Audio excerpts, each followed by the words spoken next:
Questions? I don't want you there. You're not invited. I'm gonna be honest, I don't even really know who Minecraft Steve is. It's Steve from Minecraft. Oh.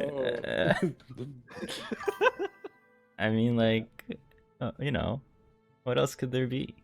Who else? Who else can you think of when it's just Steve? Erwin. Whatever. Anyways. Anyways.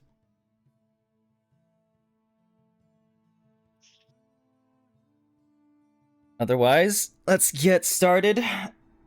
And welcome to session 1 of Hell's Rebels. If you ever hear an airplane, just ignore it, alright? That's all I'm saying. If you break my immersion, I'm murdering you all. An airplane will crash in Cantargo. Anyways, as we get started, I think it's important to give a little bit of history and where we are. So we do find ourselves in the city of Cantargo, which is not so far away from a very famous river. In fact, it's right next to it. It's straddled right next to it, called the Yolabilis River. And Cantargo has a very interesting history, with the most important thing is about 100 years ago, when there was a civil war here, when you've had brothers and sisters fighting amongst each other, citizens who've known each other for many years, forced to, whether they willingly did it or not, find themselves within a quarrel. That civil war ended in a way that shaped what Cantargo is today. A lot of its history and a lot of its foundation is built with trade, arts, theaters, and amphitheater, sorry. And every year, one thing it's known for is its yearly run of silver salmon. Hence, Cantargo was given the name the Silver City.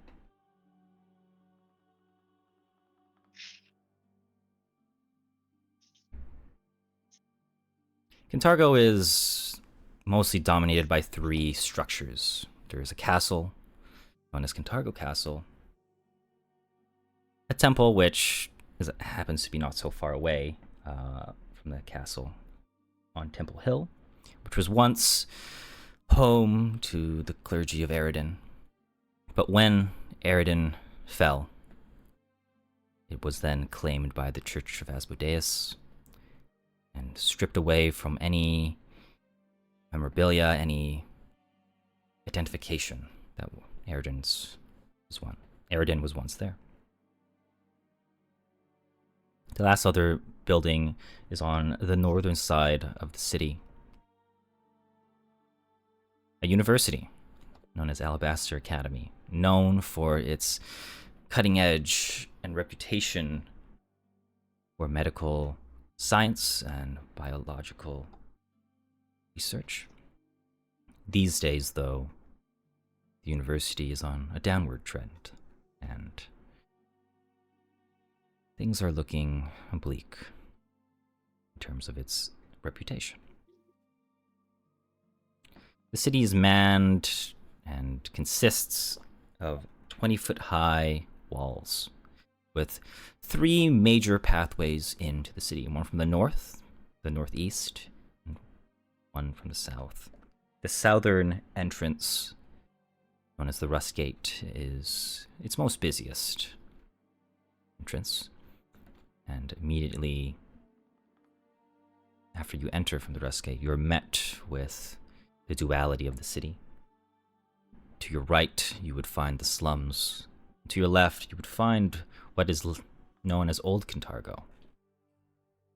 A lot of Old Cantargo is what was once the main district of Cantargo, but since the Civil War, that has changed, and now it's kind of left to its former glory.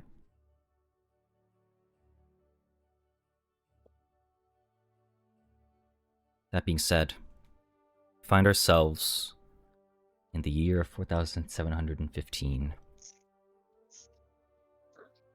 the second day of Rova. Well, technically we're on the first day of Rova, as we are a day before the protest, the Aria Park protest. Kind of pan in to a very nice part in the Eulabis Harbor, a tavern known as Clenched Jaws, which has been met with a surprisingly new influx of customers, with the most recent burning down of the other tavern just up the street, in fact, actually, the Thrashing Badger.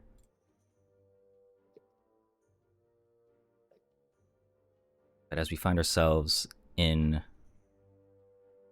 Clenchaw's, sounds of the rowdiness in this late afternoon is beginning to pick up as people are getting off from work, and the nightlife of the city is beginning.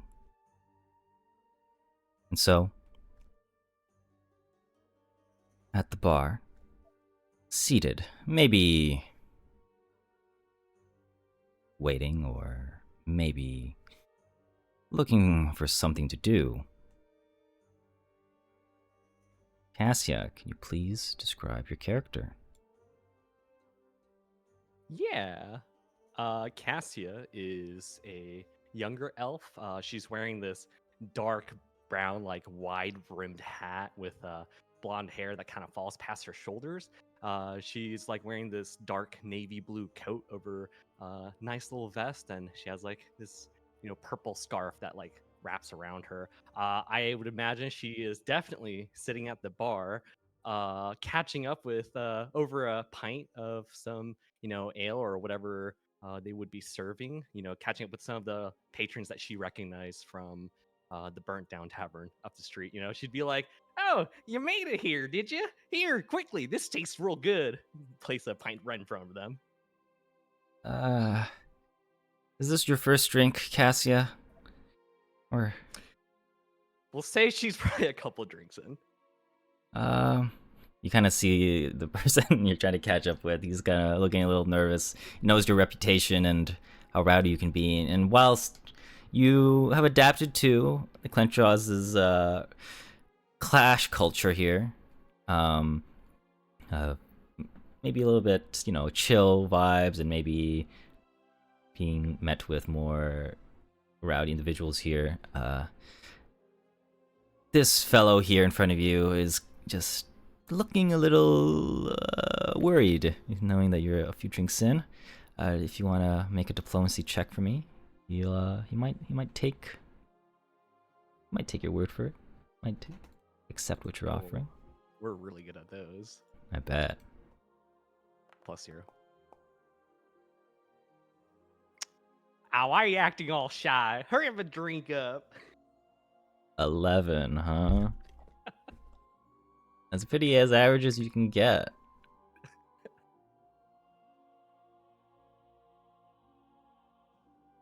.5 over average.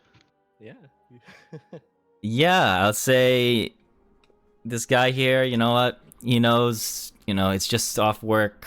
Time is out of the essence. It's better, there's no better time than to get drunk than now. So he takes your word for it and begins to take the pint and starts glugging it down. That's right. As he lets out that relieving,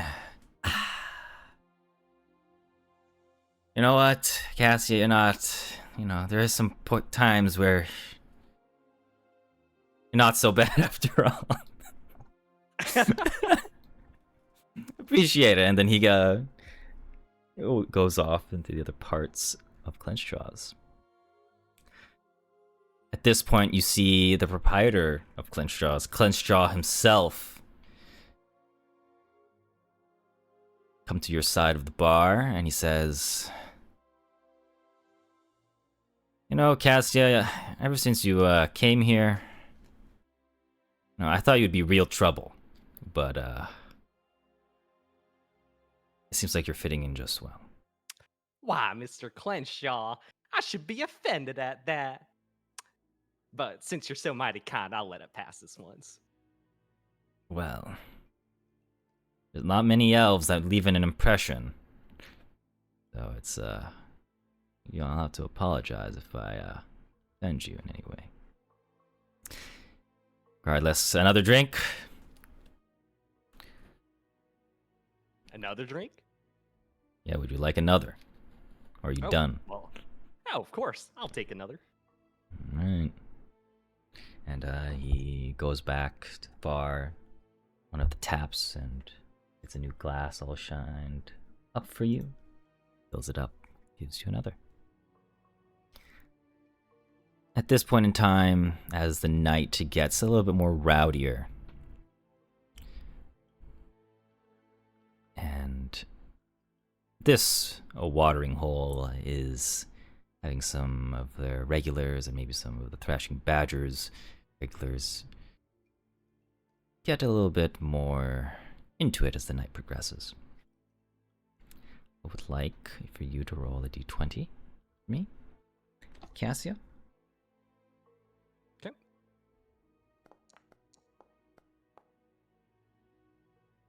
That's a good thing, right, Shirley?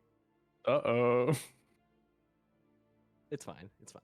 I'm sure something good will happen right now. Well. Wow. As the night progresses, maybe an hour or two goes by, and Cassia, maybe, as we're approaching a wonderful equivalent of a Tuesday, effectively, It's no better time than to drink a little bit more than you can handle. And as you realize you've passed the point where you could handle your alcohol, you begin to become inebriated. How does Cassia act during this time? Definitely a lot more assertive and trying to get people to drink with her. Like she would be, buying more pints from Mr. Clenchjaw himself and bringing them over to tables whether she knows them or not, and just trying to just get people go to town with her. As I'm going down, I'm bringing everyone else down. Yeah, as you begin to do this throughout the night, you completely forget that you were supposed to meet your sister here as well. And as an hour or two passes by of you continuing to share the love of alcohol with everyone here, Blush, your character, walks into Clenched Jaws. And can you please describe them as you are met with the sight of your sister being just the best? For this part, I'll use my normal voice. Sure. Blair is another blonde elf, slightly taller than her younger sister. She's got dark, almost black cowboy hat as well. The blonde hair reaches her shoulders, and she's got like a forest green overcoat. Yeah. Wonderful. As you see your sister just be absolutely in the thick of it and just bringing her will and imposing her will onto everyone here, how do you act? Cassia, isn't it a little too early to be causing this much ruckus? Oh, I knew I was forgetting something. I was supposed to meet you, weren't I? My annoying older sister. Everyone, look. Everyone goes Well, like, silent. I could understand if it was like 2 or 3 drinks, but come on now. You're probably already like 10, 12 drinks in. I stopped counting after 6.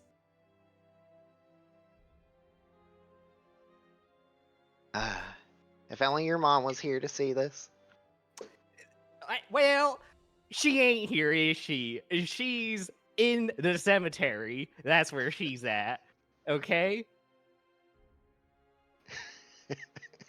And you ain't my mom either, but you sure like acting like one, don't you? Come on, everyone else, you're with me, right?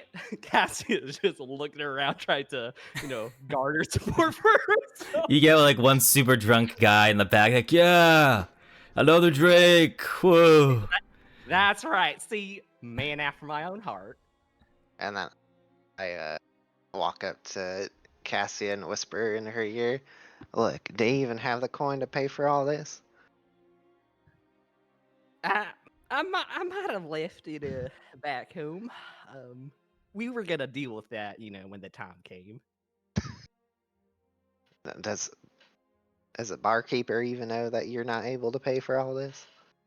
Mr. Clanshell is a very nice man. I'm sure he would have let me go. Oh, surely. Cassia, just know her tab is racking up. It's like maybe exceeding almost 10 silver now at this point. 10 silver. Good lord.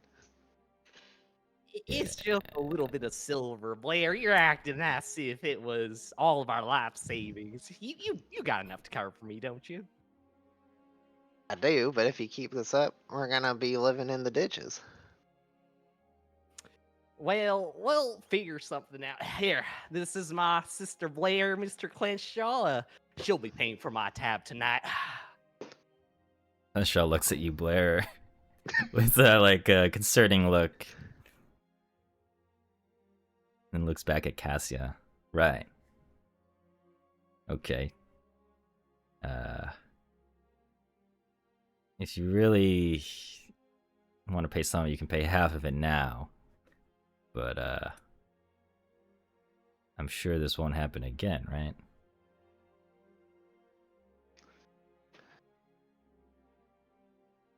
Cassia, you promised me. You promised me that you wouldn't get this drunk. We got an Wait. important day. When did I make this promise?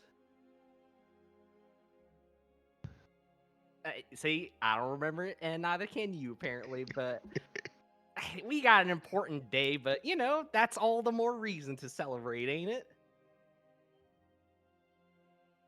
Oh, look, you didn't even give me a moment to tell you when you made this promise. It was earlier this morning. I might recall that. And I might recall consciously breaking that promise an hour or two ago. Look, do you even know this guy? You bought him 3 rounds of beers.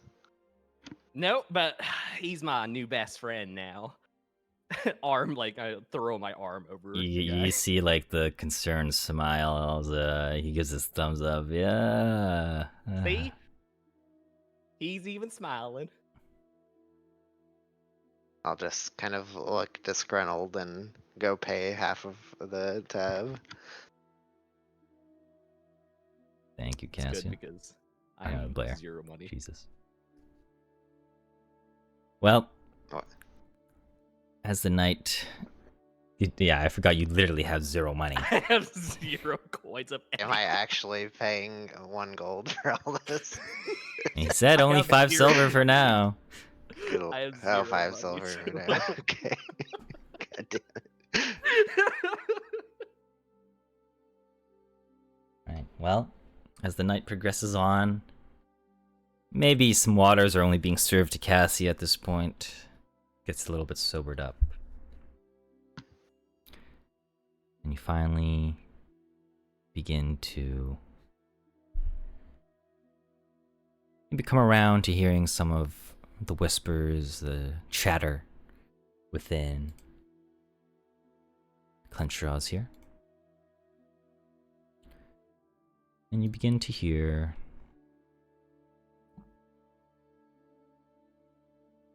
the following. As some folks in the tavern begin to say, I think they're finally giving a name for what happened a few days ago. Calling it the Night of Ashes. The Night of Ashes, huh? Couldn't they have gotten at least a better name for that one? Well, there was a fire, multiple fires, and it happened at night. That seems pretty fitting. I guess so, but 3 specific buildings, huh? Our beloved thrashing badger, it's gone. I know we had some people visit occasionally that weren't necessarily our clientele, but oh well, you're just doing another drink. I'm sure the protest tomorrow is totally gonna be fine though, right? Are you going? Hey, I work tomorrow. Why would I go? And as they begin to chatter amongst the park's protest tomorrow, the night kind of dies down. Is there anything Blair and Cassia wish to discuss before they leave?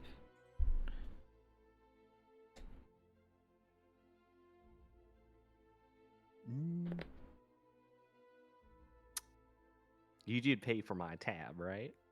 I did pay for your tab. Oh, you're the best sister ever. You're my favorite. I kind of like throw your arm over my shoulder and kind of like assist you walking down the streets.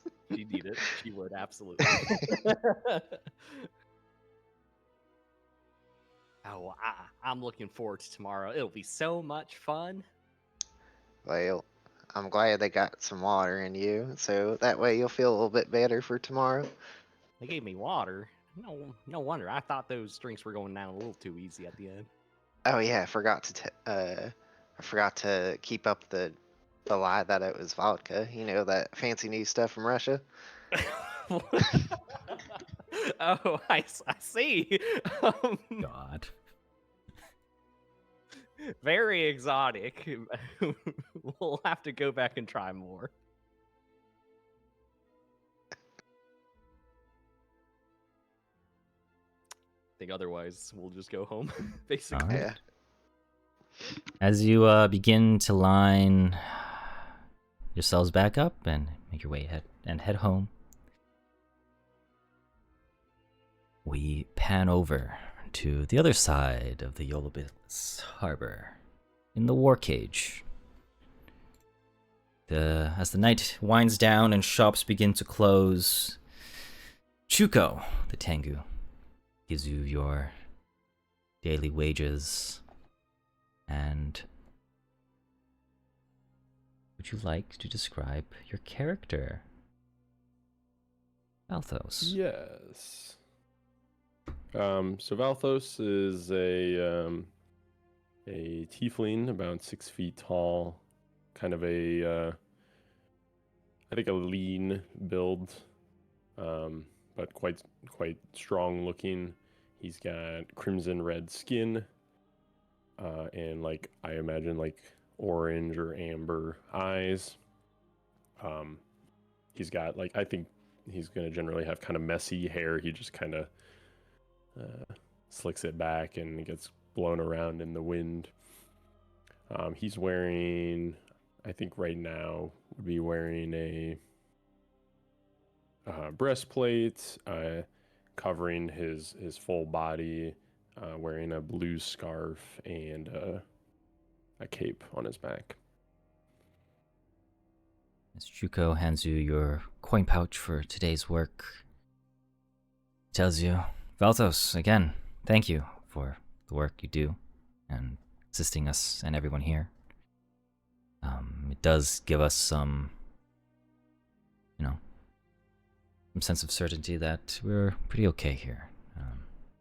The new Hell Knights, the Order of the Rack, even the local guards, the Datari, haven't been acting in their best interests, and despite how close we are to even the noble district, it seems even the harbor is not so great these days. But again, thank you. Of course, Chuko. These are turbulent times indeed. And any sort of stability I can offer you, I am happy to. Is there any other work you need from me tonight? No, not in particular. I think we've been closing earlier because of, well, some of the proclamations and just martial law, you know. No one's allowed out between 9 p.m. to 5 a.m. anymore, so it's kind of killed the nightlife here in a sense, but, oh well. Just, stay safe on the way home, alright? Of course. Can I ask about Chuko's arena? So, Sure. I guess I'll ask Chuko. How has the curfew been impacting your arena? I imagine most of the fights occur at night. Well, we've always had stuff in the day. Though it's under the guise of sparring, you know. And you know, the Order of the Tauren always kind of just gave us a blind eye here, and the Tatari to a degree as well. But things seem to be a lot more following the books, you know. I mean, we're so fortunate we get a lot of foot traffic in the daytime. But I suppose not much else we can really do about it. Right. Okay. Chuko, just before I head out, I wanted to remind you, just remember I won't be working tomorrow. You'll need someone else to watch the store. That's fine. Yeah, I imagine the rest of us here in this district, I think, are going to attend the protest. I think a lot of the import houses are having a tough time with all these proclamations as well. And just the dissatisfaction of everything is, it hurts. It impacts all of us, right? So. Where is the protest being held? At Aria Park. And that Sorry, is can you ping that on the map? over here. Okay, very far away. Okay. So, yeah.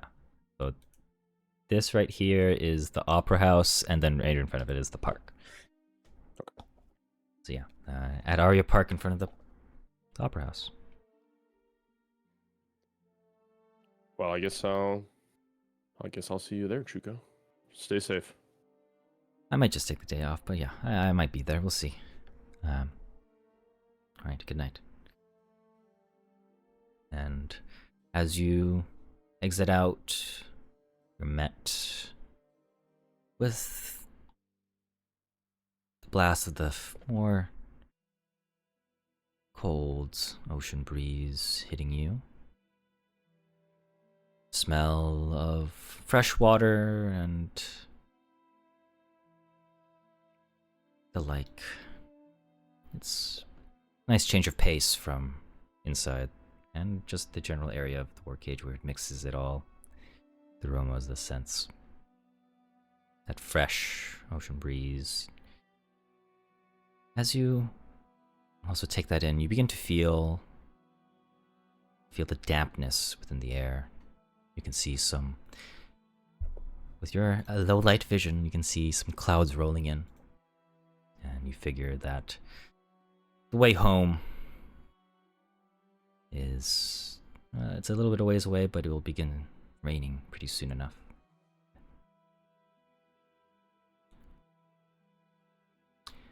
Where do you imagine... Oh, actually no, if I recall, Valthos does live where the rest of the tieflings live in Devil's Nursery.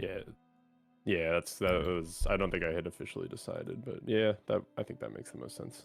So, the Devil's Nursery is all the way over here. This like general area that as a whole is considered the Devil's Nursery. Right. And you know the way home is long, but it's pretty serene, most things considered.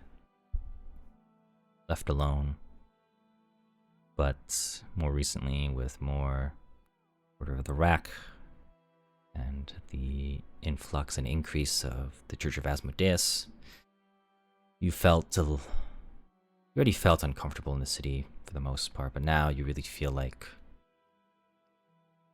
almost to a degree, an outcast. And as you walk on home, it takes about, actually don't know how long it would take. Your speed is like 20? Oh, it's 30. So you move about 300 feet a minute. I think it's like 3,000 feet. Or something. Oh yeah, that's a long way. Okay. Alright. You walk faster than most people, but on your way home as you take your time, you do notice, even though the streets are empty, you've noticed someone following you for some time now. Let's say you're at the bridge. Seem appropriate. About halfway there.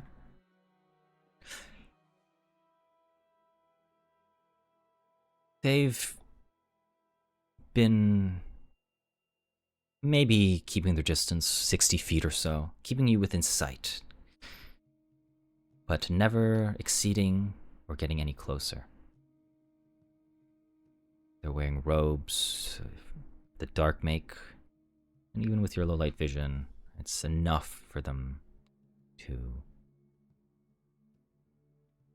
cover their face, but as you give it a look now, you do see the clothes as you maybe come into one of the more brighter parts of the city. The insignia of Asmodeus on their clothes.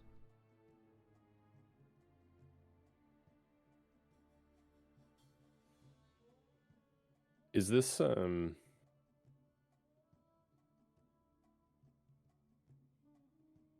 I guess I would ask, is it common? Would I know anything about the Church of Asmodeus tailing people like this?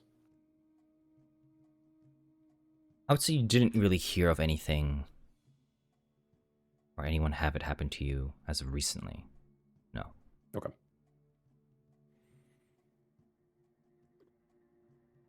Do they keep their distance? Do you continue on, or what do you do?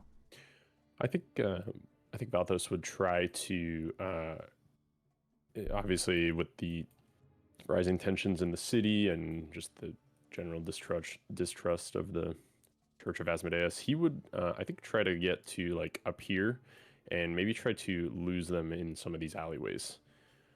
Okay. Sure.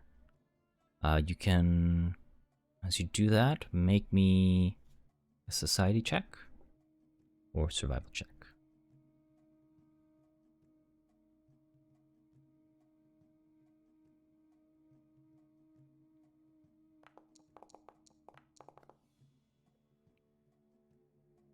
Knowing your way around this part of the city, you cut some corners, take some more unorthodox routes, and at some point, you do manage to lose sight, or maybe they've lost sight of you. It's been maybe about 20 minutes, 30 minutes at most. You doing that? Maybe delaying your way home just a bit, but they're no longer within hearing or seeing distance. What goes on in Valthos' head after this?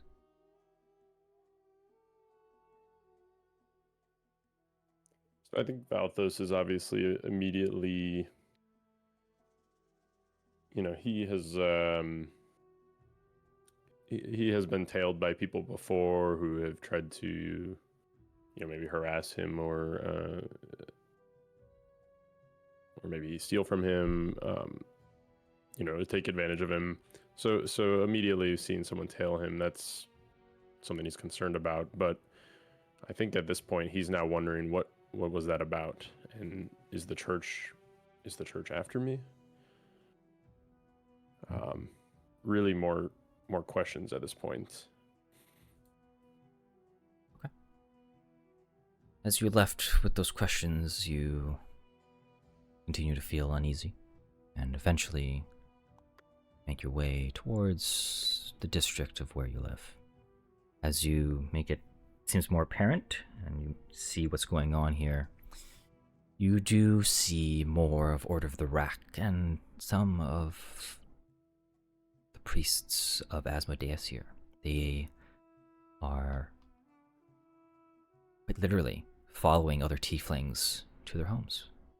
What you can see is maybe you see 2 children, tiefling children, making their way home, followed by a priest of Asmodeus.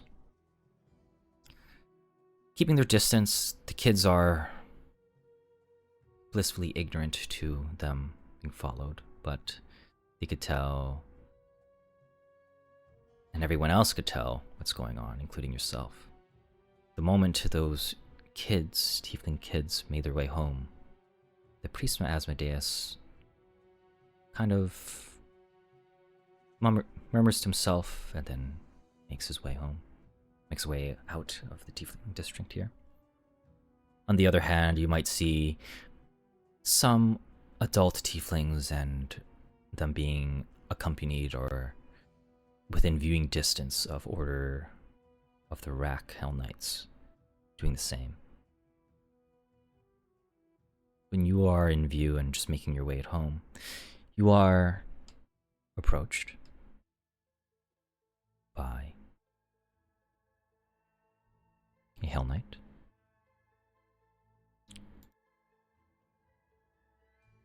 As he gives you a look, he does notice you're a little bit more outfitted compared to other individuals. If I recall, you don't have your weapons showing, right, because of something? That's correct. Yeah. I think with all this going on too, I would probably not be showing any armor. Okay. All right. As he approaches you then, he says, "Citizen, are you lost? Do I need to accompany you home?" No need. I'm already on my way home, just a late shift. I see. Do remember, martial law is imposed. You have a few hours at most. Don't be late. Understood. I'm trying to figure out if I want to press him for questions. I guess I'll ask, what is all of this about? What is the need for the heightened security?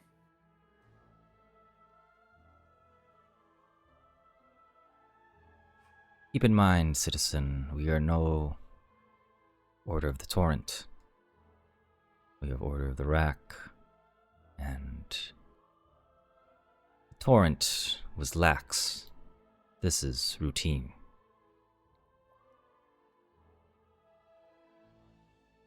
Now be on your way.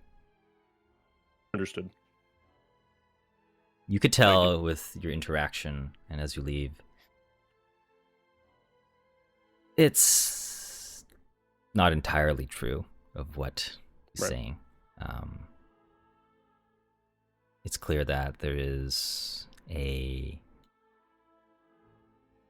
bias towards tieflings. You never saw anyone else or any other peoples be treated this way, on your way here especially. And that this experience with Hell Knights is matching to what you know in the past.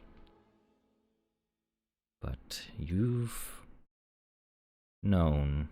Actually, make a religion or society check, see what you know about Order of the Rack.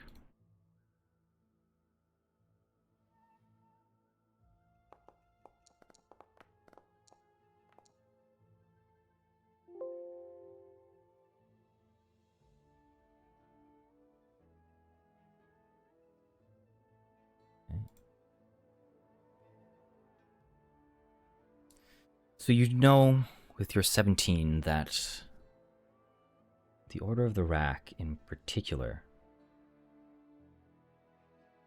and even with your experience, they're the order that is hated the most by the public. When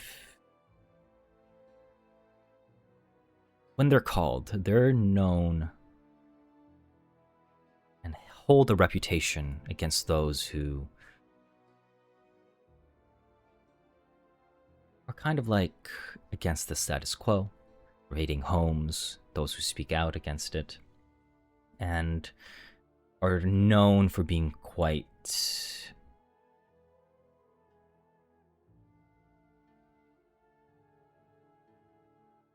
controlling. And you figure that if they're here,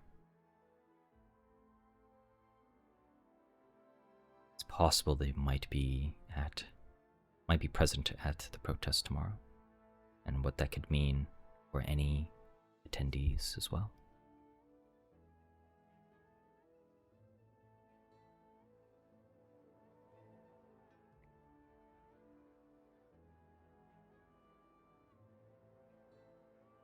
As you make your way through Devil's Nursery,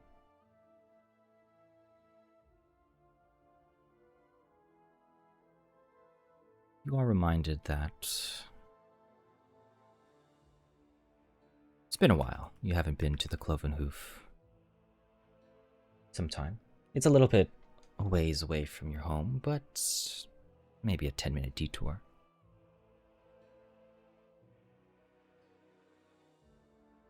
Knowing what the Hell Knight said to you, do you wish to head straight home, or maybe just chat around over there for a bit? I mean, I think I have a couple hours, right? Mhm. Yeah, I might. I think I might be interested to see what other people have encountered with the Hell Knights and the priests. As you make your way westward towards the Cloven Hoof, which is right here, you are met with a sight you didn't expect. Typically, this place is pretty filled with tieflings and other people of the like who live within the slum or in this general area. But as you approach, you see the Cloven Hoof boarded up, abandoned, and not a single light or soul to be seen. You see a lot of movement. It's in front of a street after all, but this is recent, very recent. And you would know that Straya,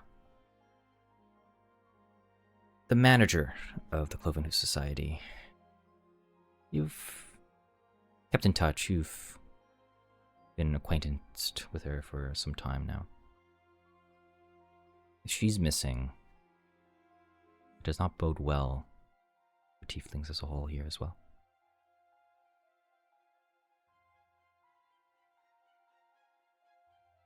Did this happen within the past few days?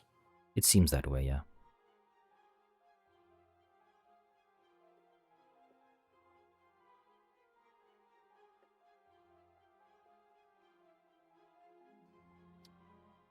Would I have any idea where if she was taken by Hell Knights? Would I suspect where that may have, where she may have been taken? Would that be like the castle? Figure that if she was taken by anyone, it could be Dotari, which seems unlikely, but they do hold some things against tieflings, but if it were Hell Knights, it would be possible. You know that how criminals or people that get in trouble, they're usually sent to the closest tower to be imprisoned. But the closest tower here is off in Old Kintargo. Sorry, then- Sorry? Go ahead. what was the organization you said? I think you said The The Tatari. Tatari? Yeah. okay. Sorry. Can you remind me what that is? So the Tatari are Just kind of blanking. like a local guard. They're more kind of, I guess the best way to describe them is they're kind of like a militia to a degree. Right. They're not the like authoritarian Hell Knights. They're more like the, I don't know, police, I guess. Yeah, to a degree. Okay. They've been kind of not taken super seriously, but they do hold a decent amount of influence over obviously most peoples. Okay. But you would know that as of recently, when Barzilai Thrun entered the scene, almost every order or faction within the city got changed. And you would definitely notice that the Tatari, as of recently, are a little bit more. Maybe you would see maybe 2 or 3 good Tatari out of 10. Now that you can think of, maybe you've only seen 1 at most within the last week.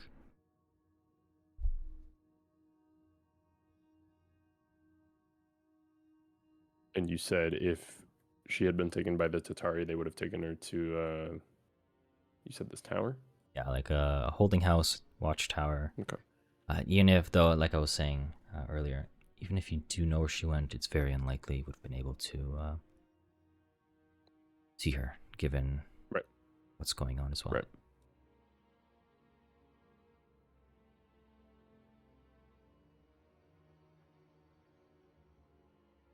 As this fills your mind and your plans and thoughts towards the protest tomorrow, how do you think and how do you wish to spend the rest of the night?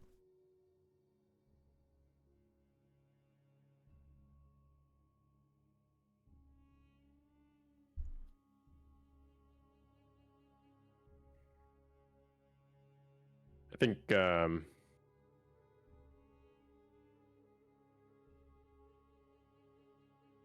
Valthos is he's concerned about people, particularly at the protests tomorrow. With the Hell Knights being this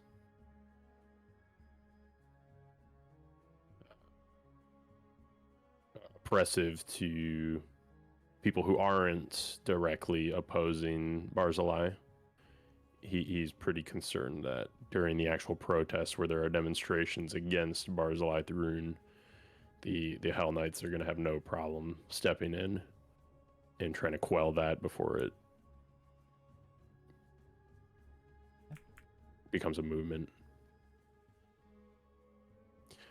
I think as of now, Valthos is just looking to maybe head home, maybe try to get some of the other tieflings home out of trouble if they're being tailed, and just think on this. Okay. Do that as you spend the rest of your night. So we then head on over to Old Kintargo as the rain begins to pick up and the night lights begin to illuminate at this point. In the Old Kintargo cemetery,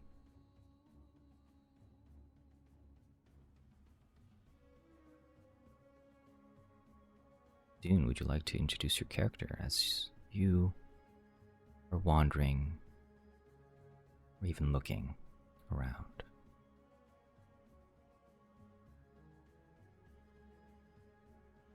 Yeah, carefully picking through the graves, making her way to a crypt she has sort of taken as one of her favorites. There's a small, almost child-sized hooded figure. You can't see too much beneath the cloak itself,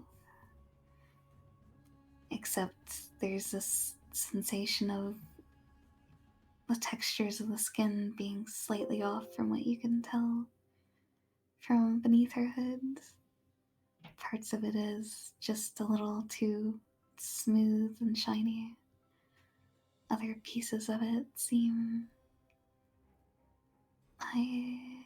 It's hard to tell. There's something just slightly uneven. The hand she pulls her cloak closer to her with is wrapped around with a band of leather that seems like it was not originally used for this purpose. It's fairly worn by now. And at her side is a large white dog with short hair and very dangerous looking muzzle. As your dog kind of stays close, you see his attention, or its attention, turn around. Friend hears something. What is it, friends? Begins to go into a very intense staring position, going on all four, laying down, looking in the direction. In the distance, you can hear and see a pair of, seems to be Asmodean priests walking through the cemetery, looking around.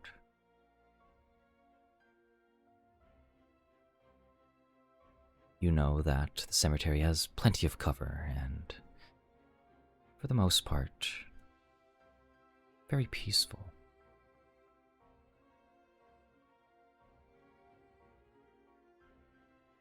Then one of the priests begin to split up, and one of them heads in your direction. Ren begins to look at you. What do you do?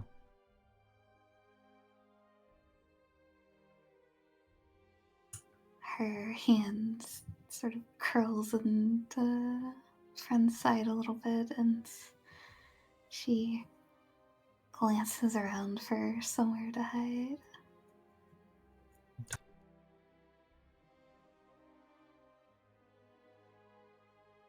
Make stealth check for me.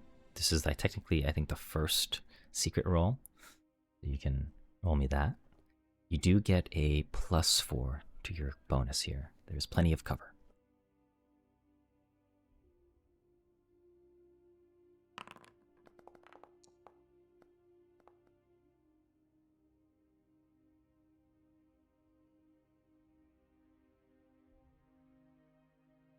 As you can describe to me, what do you hide behind and kind of set the scene yourself?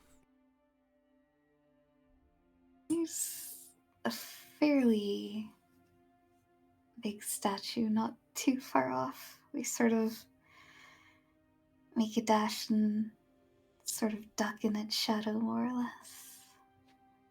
Curling in on ourselves as best we can. Friend, does he follow? Yeah, I think friend keeps low and keeps pace.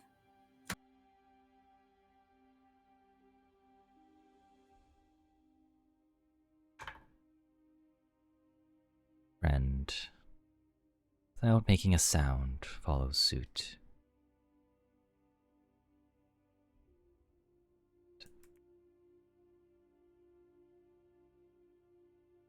You will end up seeing as the priest approaches the side where you were on, just previously. Looking around, you can tell as they look,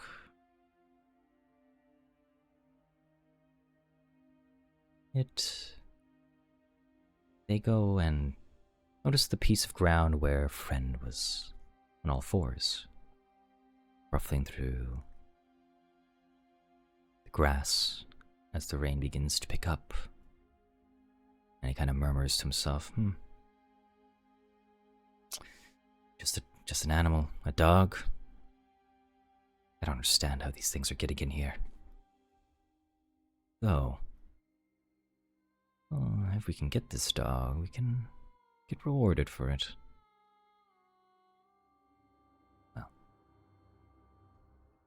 as the priest continues making the rounds past, I imagine you let them create some distance, a sizable amount of distance before you stop hiding.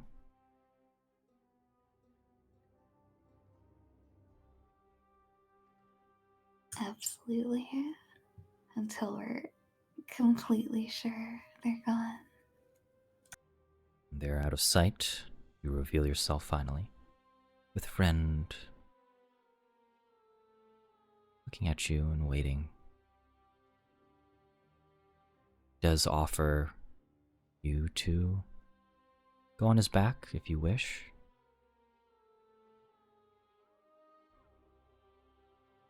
Yeah. We'll quietly crawl up on his back. As you do so, kind of just waits and sees where you want to go. What you plan to do. You've always felt anytime you thought of something, friend always kind of understood.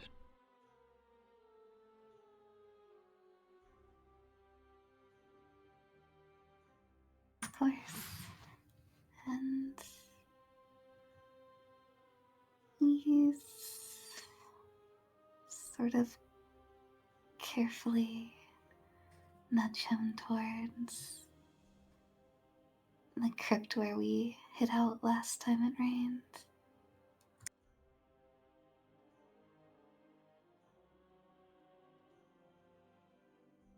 As you head on over there,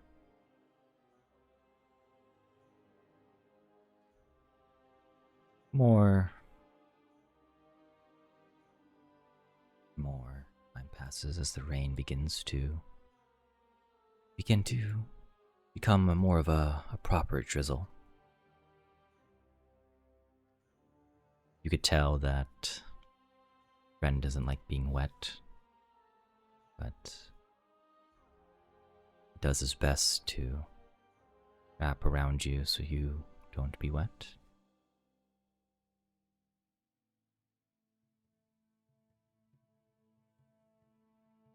As you hide within the last place you were, over time, you're going to hear more rounds of the priests going through. They never seem to spot you, but you always pick up on the chatter of what's being said. You know that the protest is tomorrow, and that a lot of people will be there, giving you ample room and ample opportunity to kind of do as you wish tomorrow. But the most notable thing is, apparently, Barzilai Thrun will be there himself.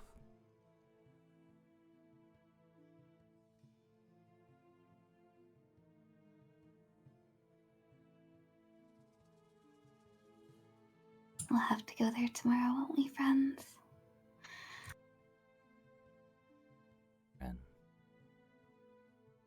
at you, kind of nudges you with his head.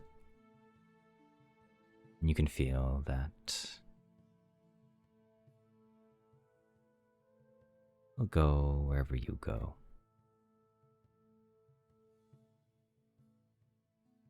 So, night dies down for you, taking shelter from as much as you can from the rain.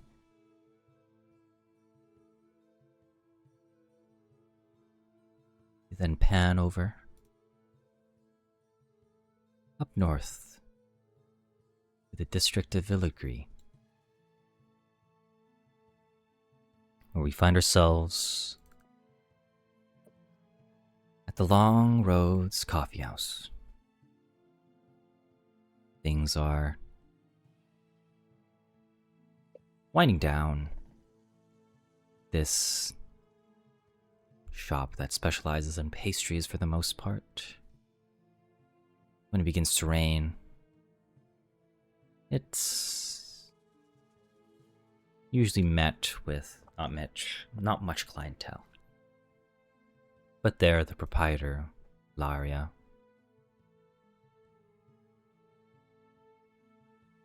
is just working at the front.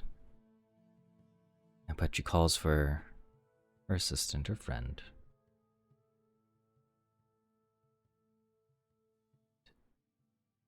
Hero, would you like to describe your character? Right.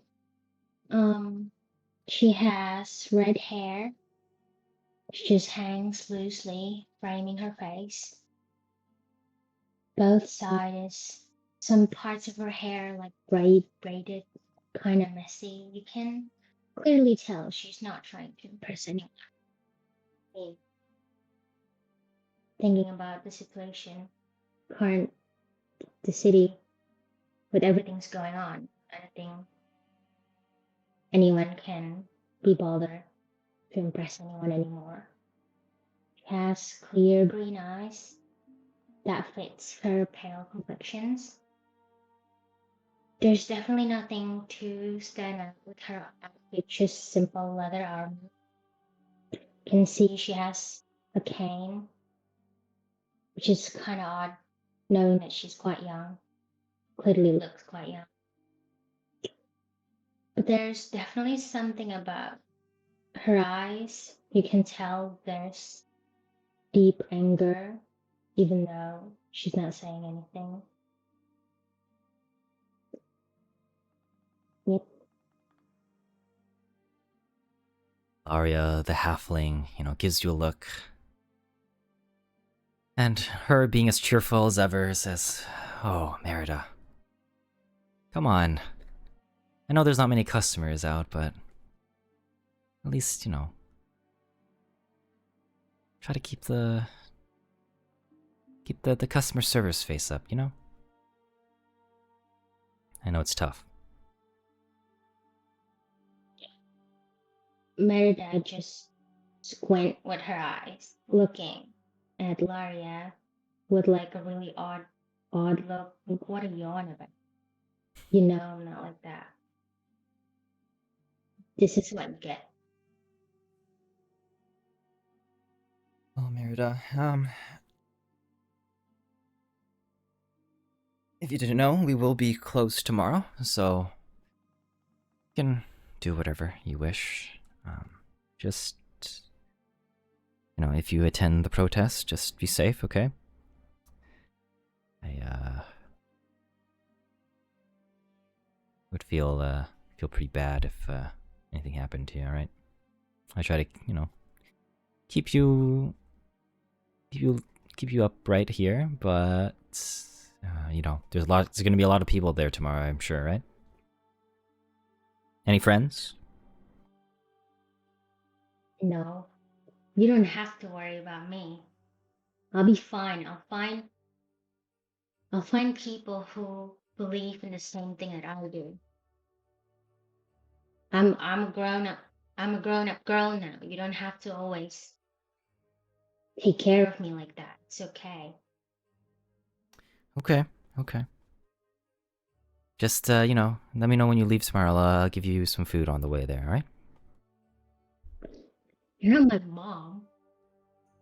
Look, we got some leftovers anyways, alright? It's fine. Alright, thanks. Yes. She scratched like the back of her head, looking so awkward.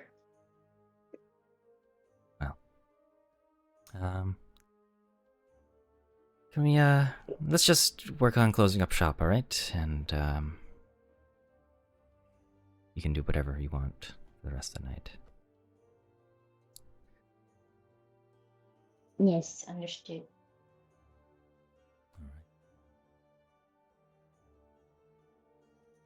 Oh, and, let's make sure, you do your best to hide your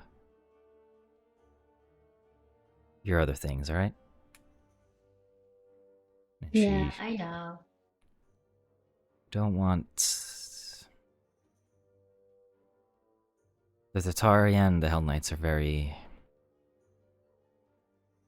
Yeah, they're very asinine. Pretty fortunate that here on this side of the town, they seem to be less in number, but... Oh well. Yeah, I'll keep that in mind, thanks.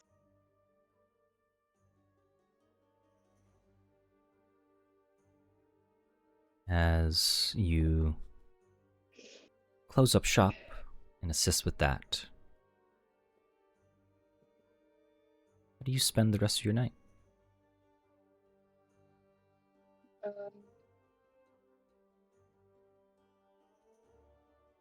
Prep for tomorrow, I guess. Okay.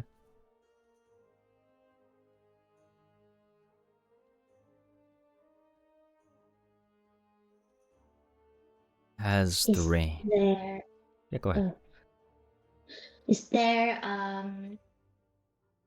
any way I can gather information on like what kind of people or demographic that is coming tomorrow? Sure. You can roll me a society check. Or if you have Kintargo lore, that works too. Keep in mind, if you have any Kintargo lore or any lore applicable, it's an easier DC.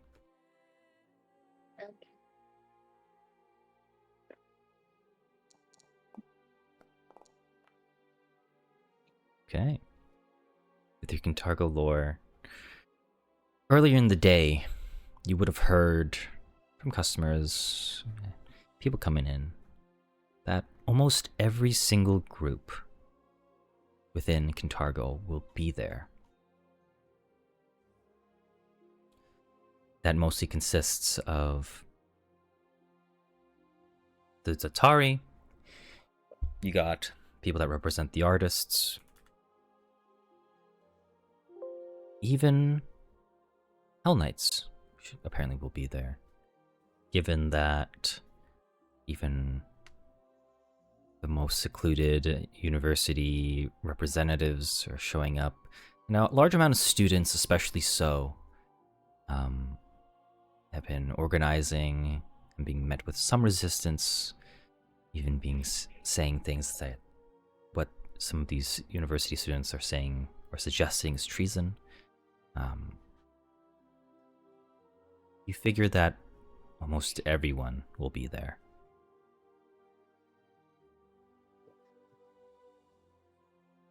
Do I know if this protest is like how dangerous it would be in case like anything goes wrong? Does my character knows the risk she's going into? What your character would know is it's supposed to be a peaceful protest.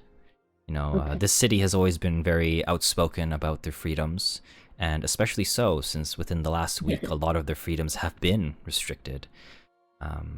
Yours as Okay. well. Especially those with the nightlife. Kintargo has always had a very vibrant nightlife. Yes. The opera house in particular would always be running throughout the night, or close towards the, midnight even, for their night shows. But ever since Barzillai Thrun took residence in the opera house and claiming it as his own, there are no planned opera houses, putting people out of work, robbing people of the plays that they're here for, and just the more, increased security as well. People have not been able to enjoy the lifestyle they've been adapted to. So you could figure that while it is peaceful, people have been very frustrated, and that tension has been increasing over the last week. Okay. I'll just head home then. Don't know where I live. You live not too far away.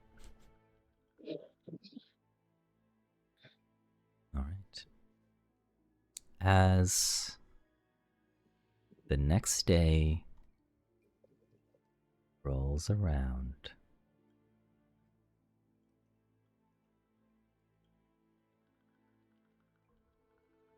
we find ourselves on the cobblestones of Argent Avenue, with the foliage of Aria Park still wet from last night's rain. You can see dozens and dozens of Kintargans gathered along the outside of the Opera House to protest the new Lord Mayor's Count Barzillai Thrun and what he has done to the citizens. The city's leader, whilst normally appointed by council, city council, was instead appointed by her infernal magistrix, Queen Abigail II. When news of the Lord Mayor, the previous one, a sudden flight from the city, which still has many people rumor-mongering and whispering furiously. Within this last week or so, like I said, martial law has been instituted, curfew, and those 7 polarizing proclamations.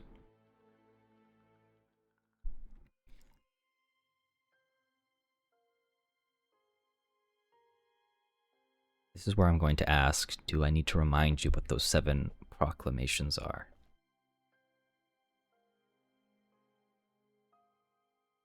I don't think it would hurt. Okay. The first proclamation set by Barzillai Thrun. All slayers of cities' pests, hereby defined as doves, mice, and ravens, who present said pests to the Datari shall be rewarded with a bounty of a copper apiece. Second proclamation is all places of public business must display a position of prominence within the first room accessible from the building's primary entrance, a portrait of her infernal magistrix, Queen Abigail II. That said portrait must measure no less than 11 by 17 inches. The third proclamation was anyone who captures alive and unharmed feral dogs of a weight exceeding 50 pounds is to be rewarded with a payment of 2 silver pieces upon transfer to the dog to the Jatari. Such noble guardians and these guardian creatures should find homes worthy of their kind.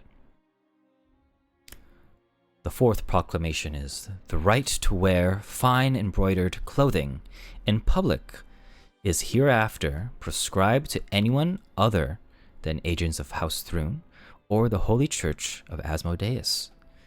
Exceptions can be awarded or purchased at the city's discretion. The fifth proclamation is grain is life. Should grain be spilled in public, it must be gathered, cleaned, and repackaged within the hour. Any person who allows grain to go ungathered after a spillage shall be fined 1 copper per grain. The sixth proclamation is imbibing of a night tea brings a dangerous imbalance to the slumbering mind. Between hours of sunset and sunrise, the taking of tea is prescribed. And the seventh and final proclamation, made within the week, is the odor and flavor of mint is an abomination to the refined palate. Be not the cretin, and mint use within candies, drinks, and all manner of confections is hereby prescribed. All very fair proclamations, right?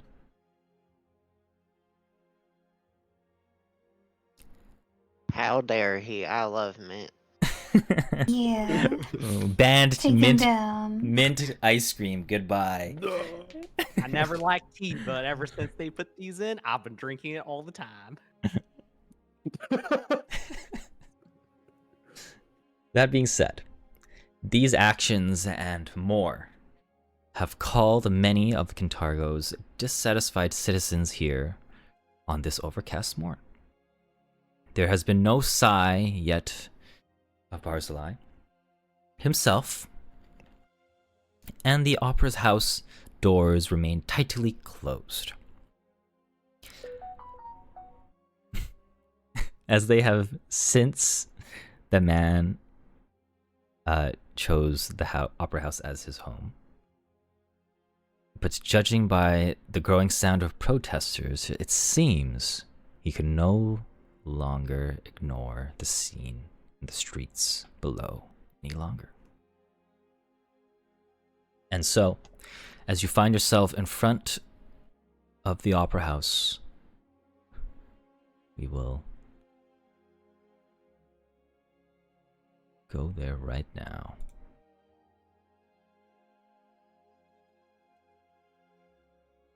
Alright, I forgot to do this.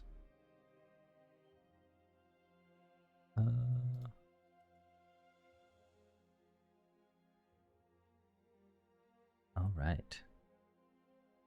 So, I did ask 3 of you to place yourselves where you would be, but the other 2, Merida and Serena, if you would like to place yourself anywhere on this map, you can do so. But once you are locked there, that is going to be your place for the time being. Imagine every tile is met with a citizen or something here. So just imagine there's like a whole, this entire map is filled with commoners. Michael, you didn't want to be right here? Hey, I'll take in a bath. We're not taking a bath. I'm on the fountain so I can get a good view. Some of us are short, you know.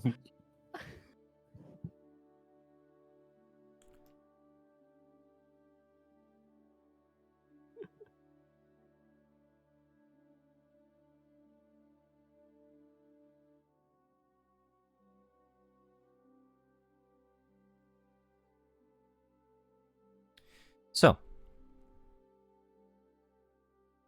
as you find yourselves in the midst of the protest itself,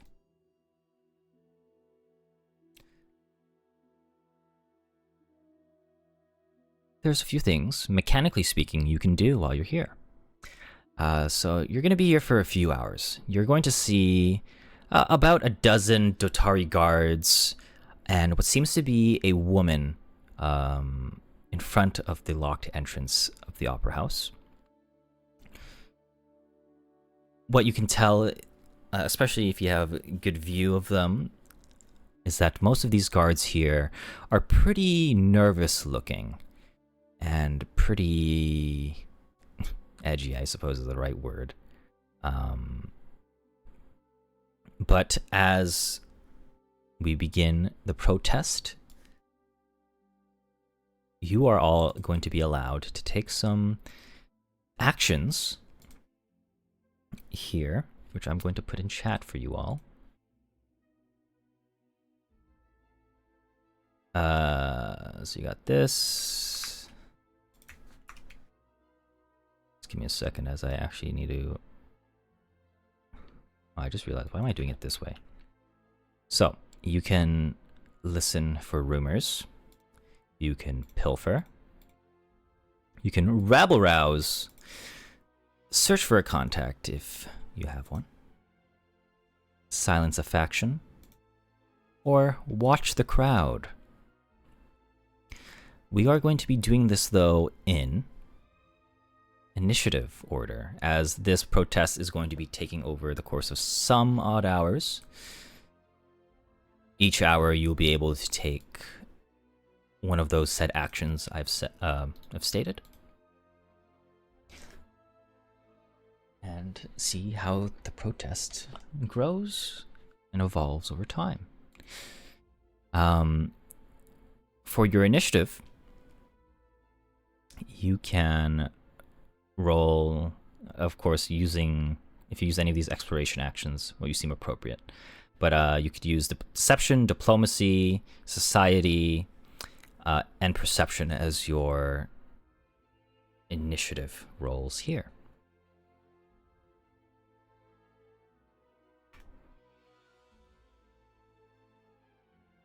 Choose whatever you think is appropriate. I just realized I have a... Wow. You want us to roll?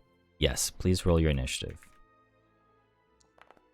With whatever of the 4 options I said seems appropriate. Oh shoot.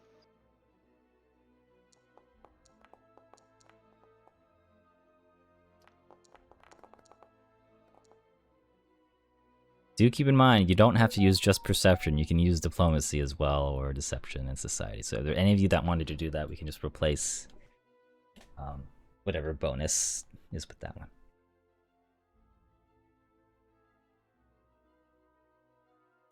No takers? Okay. Yeah, sure, we'll take deception. Sure. All right. And then take diplomacy instead. Sure. So yours So would it's be +9. yeah.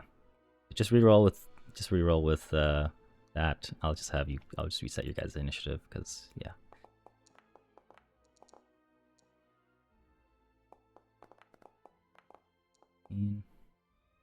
Oh wow. Wow. Wow. I know, right? Crazy. Top wasn't good enough for Serena. Had to be even further. Had to leave us in the dust. Yeah, we had to flex a little bit. So, give those actions I put a look and see what you think seems appropriate. Otherwise, we will begin. Serena, you are first as you kind of watch the first hour of the protest go on. It's pretty peaceful so far. You know, people are just shouting. That's pretty peaceful, right? What would you like to do? I think we'll start off by watching the crowd. All right, you can make that secret perception check for me.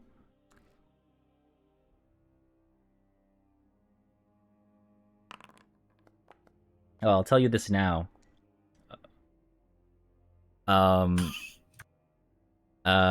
Earlier in the cemetery, your stealth check was a natural 20, so you went from a natural 1 to a natural 20. Wow. All right. As you watch the crowd, you just kind of tell that the mood here is pretty agitated, and people are very discontent. But so far, no one is violent or overtly violent yet. So I'll note that down.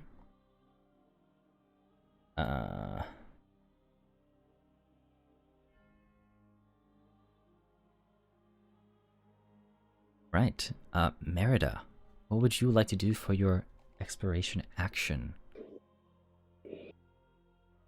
Mm. Ugh. She already did that. You can. I'm just saying, there's nothing I wrong wanna with do doing the same one. I know, but 2 in a row. I wanna try the rabble rouse. Okay. Maybe I should. I Sure. was being told to be careful, but Yeah. So there are a few factions here that you can try to rabble rouse. I think there's some there I have listed. So you have Kintargo partisans, economic conservatives, advocates of democracy, anarchists, or the Chelish loyalists. Which one do you want to try to rabble rouse?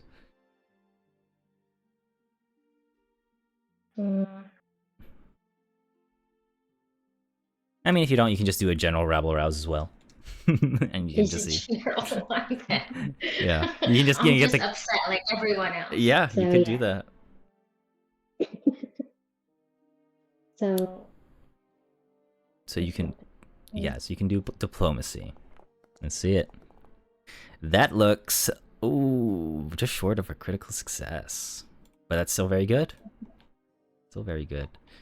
As you rabble rouse, you're going to gain a +1 bonus to any charisma skill checks in Kintargo for the next 24 hours.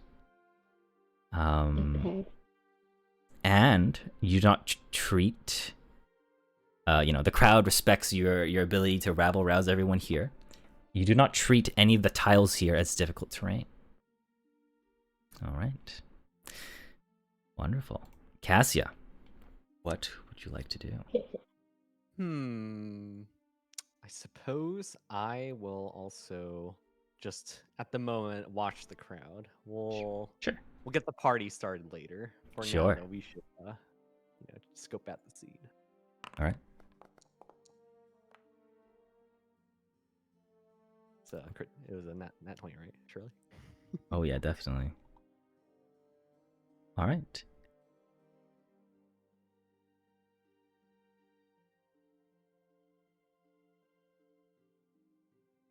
All right.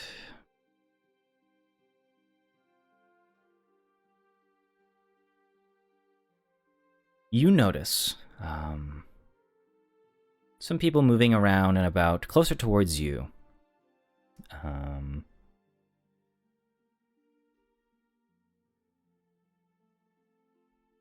And you can see a large, like a subcurrent within this movement, as if there's an organized force moving amongst the people. Can't really tell anything. They got cloaks on. They just look like regular people, but you do notice that.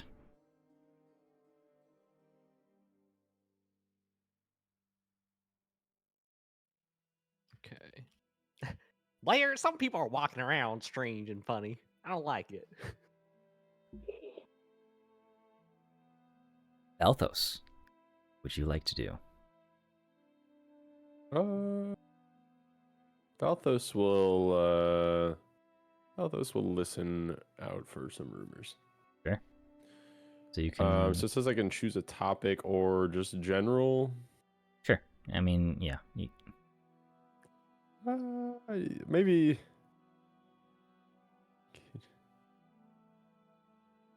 I don't know. Maybe we can try to learn about Barzillai Thrun. Sure. So you can do diplomacy or Actually- perception. It's either or. Yeah, I'll do perception. Ready.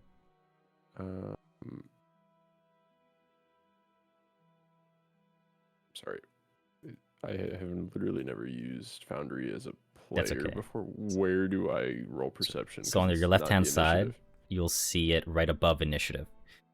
And with a Oh, slashed no. eye. Okay, Yeah. there we go. I was like, it won't let me roll initiative again. All right, thank you.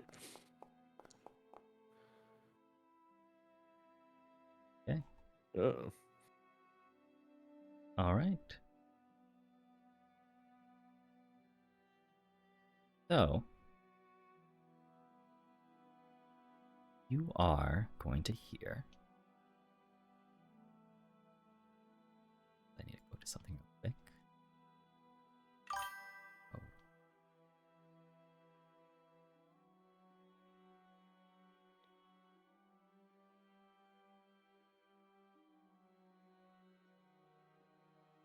You're going to hear, just next over to you, the woman that's out in front of the door.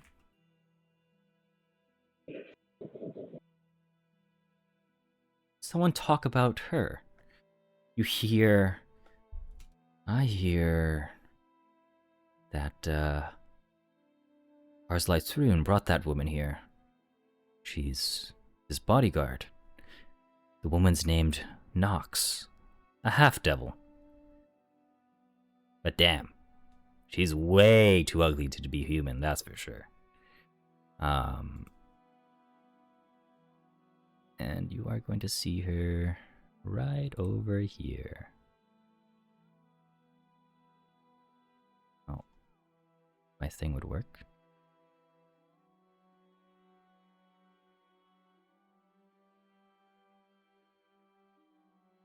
So you're going to see her right over here, basically.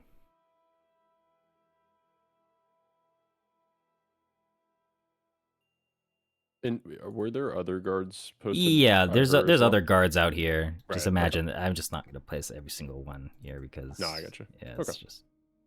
Yeah. I wonder if this actually fit. There you go, that kind of fixes it. Alright. And so, we go to Blair. What would you like to do? Cassia, you can't just make fun of people just because they're differently abled. What? That's not what I'm But- talking about. Look at him. Look at what I'm seeing. Open up your eyes. I'm also gonna watch the crowd. I hope you fail, so I look crazy.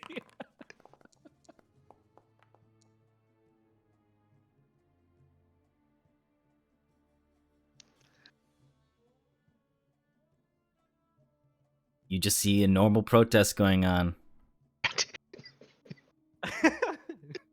I mean, See yeah. that one right there. Right there. All right. At this point, as that happens, I will have all of you roll me a secret perception check.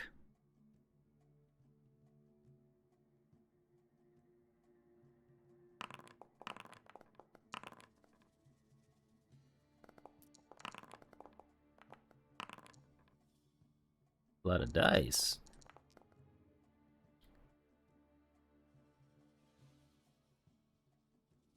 Okay.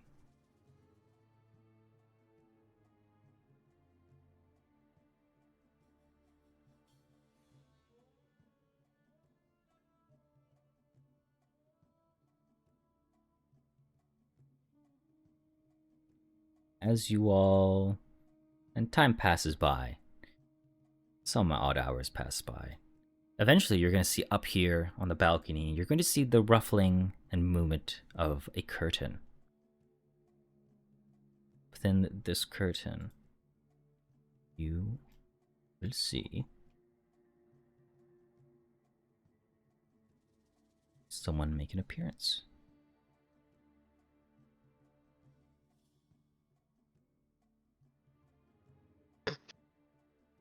And the figure, as they reveal themselves, is none other than Barzillai Thrune. You see him looking down on all of you with fascination and some amount of glee from his face. Ew, pervert. And as the 3rd minute of the 3rd hour comes, which I'm going to pass time now at this point,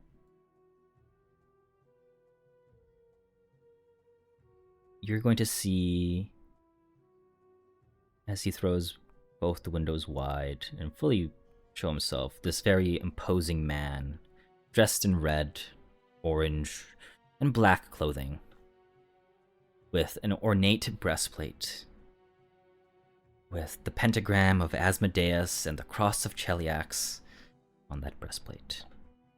This middle-aged, short, dark hair, and a diabolical mace being wielded in his other hand as he holds up a bottle of wine in the other. Or a glass of wine, jeez. You hear the crowd begin to shout at him as he begins to address you all with what seems to be a condescending sneer. And he begins his words.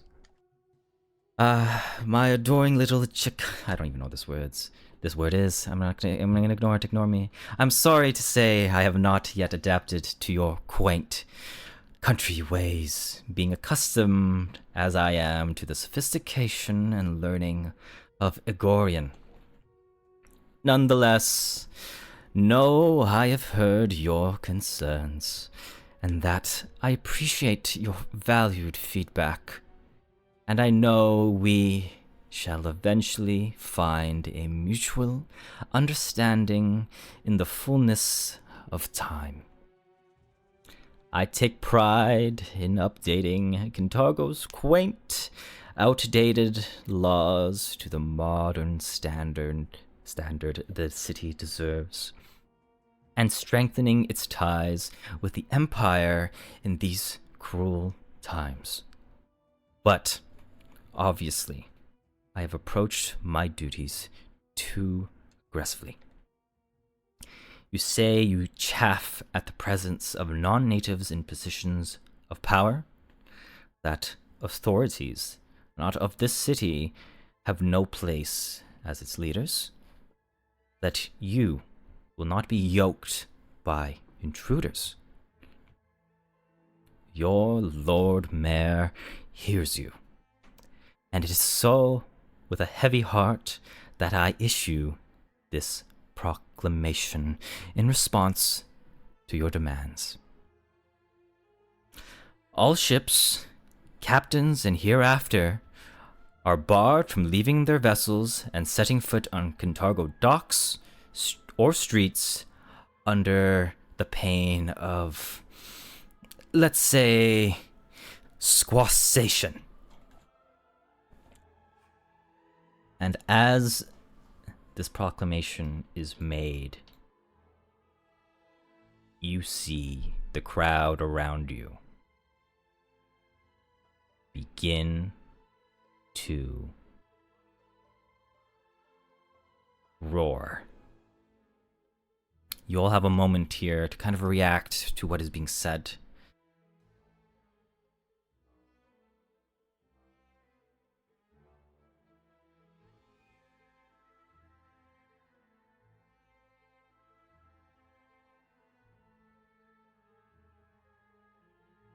Guess you guys don't care. That's fair.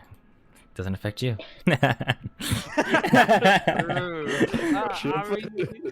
I guess you would just be like, this ain't right. Just like kind of scream it out with everyone else. You guys don't own a boat. You're good. All right. But as you all have had your opportunity, or if you don't, if this is your chance to insert yourself right now, you're going to... In addition to that comment, you see, you all see something be thrown at Barzillai. It's a handful of manure. This projectile misses him and his noble personage, but you see him flinch, and he spills his wine across his ornate clothing. Oh, the horror! And as you see his wardrobe and his dignity be attacked, he says from the top, and says, "Enough of this! Nox, run them off, arrest them, or kill them. I don't care which." and he begins to retreat into the opera house, slamming the windows. As you see Nox herself draw her weapons and mobilize the Tatari here. At the same time, you see men and women throughout the crowd pull back their cloaks, revealing armbands, truncheons, I don't even know what that is, and the sadistic grins of Cellist Citizens Group members who are eager to throw out some justice as well. And so, we are going to re-roll initiative as the riot begins. Being said, I need to double check this. Who is this? Cassia, to your initiative, you get a +4 to your initiative because you critically succeeded on spotting these individuals earlier. Merida, you can use diplomacy for your initiative with that +1 bonus as well. And the rest of you can roll as normal.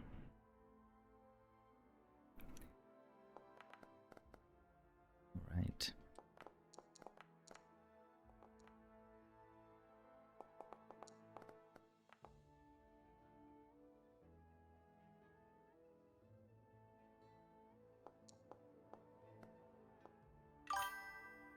Oh. I should note you all do have 2 hero points if you wish to use that. Also, why did it not apply the plus? I don't see a place to roll. You just roll your initiative. I'm not on the encounter. Now I'm on the Well, encounter. okay, if the encounter is open, you can roll on your character sheet the initiative section on the left side. And then it will Okay. just do that too. Gotcha. Yeah, we'll just let's reroll and keep the higher. Is that correct? Yep. I forget. Well, No. in this case, it's probably always going to be higher anyways. You didn't add your 4. God fucking. Whatever. All right, Cassia, you didn't add your 4 to your thing, so I'll add that. Oh yeah, and I haven't re-rolled yet, so Okay, I'll just- so yeah, let me it's do up that to you. now. Sorry. Okay, Oh well, boy. it's okay. So we're gonna use my hero point rule. If you re-roll into a 1, you keep your hero point, but you keep the result. So you're just gonna add a 4 to that. All right, so I'm a 14. You're so perceptive, Cassia. I told you they were walking around strange. You didn't believe me. Okay. All right. So you are going to see.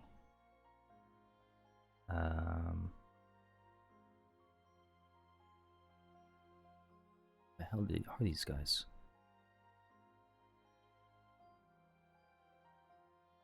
What the heck? Okay. What the Alright. Guess I'll just get these guys out. You're gonna see 1, 2,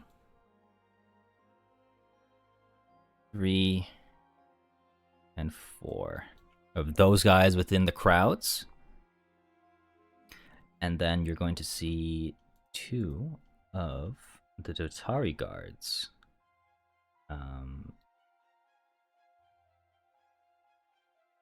Approach from the door.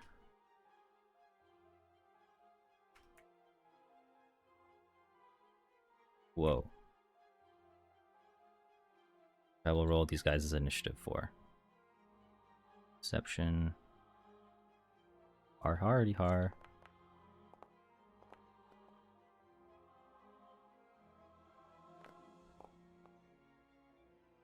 Okay.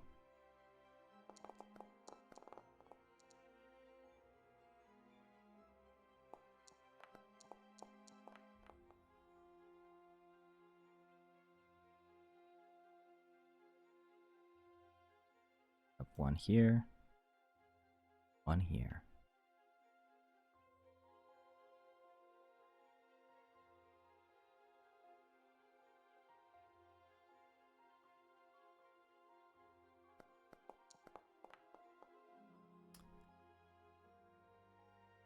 All right.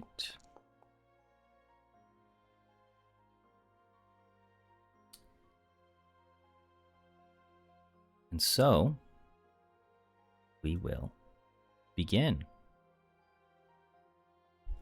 with Valthos at top of the round.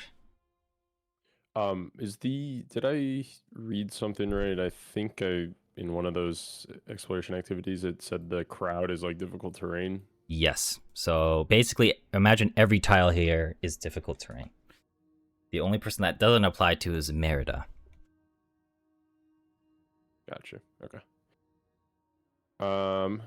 Is that like half your walking speed? Or Yeah. So it takes, so instead of 5 feet per grid, it's 10. That's basically it.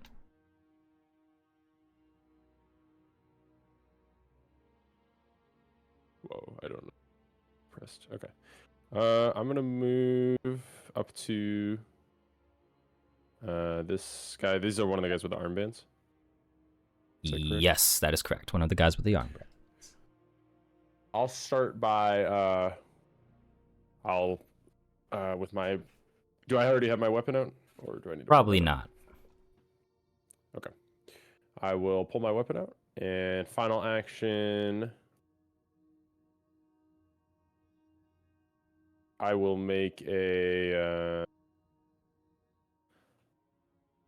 snagging strike. Oh no, you know what? That's a two-handed thing. All right, I'll do a combat assessment. So I'll make a strike. Yep.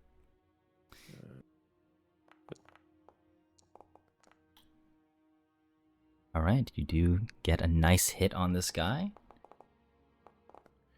Oh. Ooh. 5 points of damage. And then you make a recall knowledge, right? Yes. Is there... Oh, shoot. I think I need the recall knowledge macro. I'll put it in chat if you don't have it. Yeah, you can drag and drop that. Just double check with me, Blair. Don't see that. I think it's hidden, because I think you had... Oh. Alright, just roll a society check for me for your recall knowledge. You can make it public, I don't really mind. Blair and Cassia, were your reason for protest the same? Oh, Yours was tagging along, right? yes. Okay. Okay, I think that's my turn. Okay. 9. You know they're human.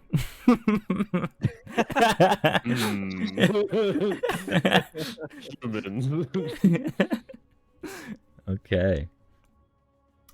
Merida, you are so up.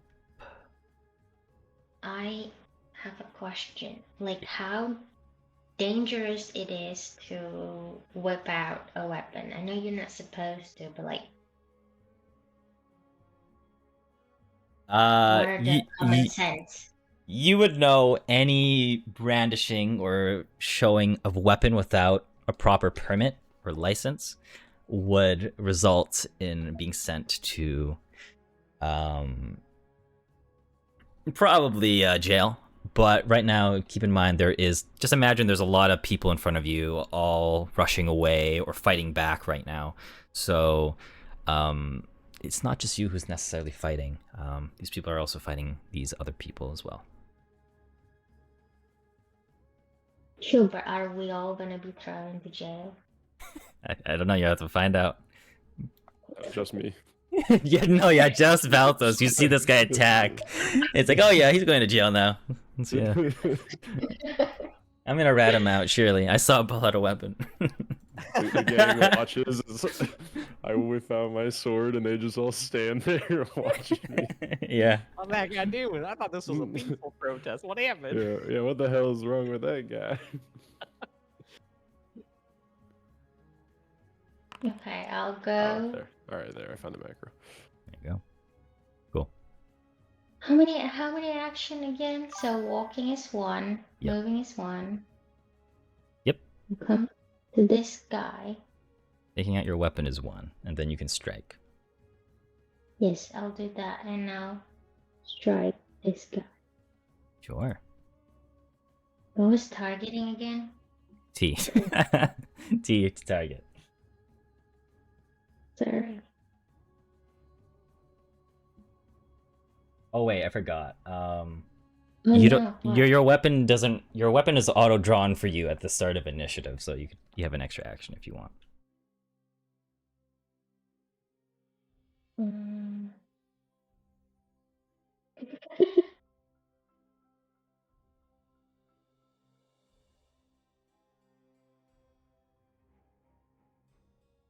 I don't know. Can I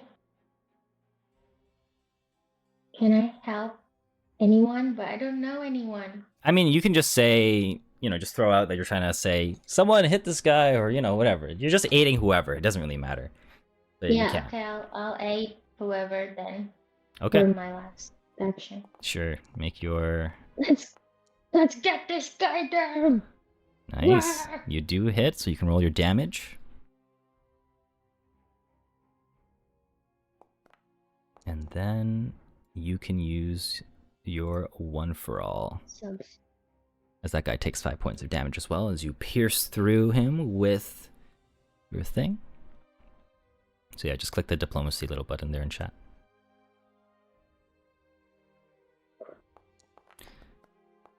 Okay, that is a critical success and you gain panache. So the next person you aid will get I recall, a +3 to their attack. Yep. Yep. Okay, Blair, you are up next. Howdy. What would you like to do? I am gonna withdraw my bow. All right. I already had it withdrawn, so just pretend I did that right now. Sure.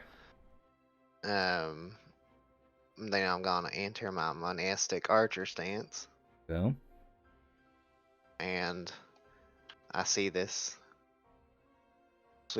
sweet little friend over here attacking this very ugly, angry man, and I'm gonna take shot at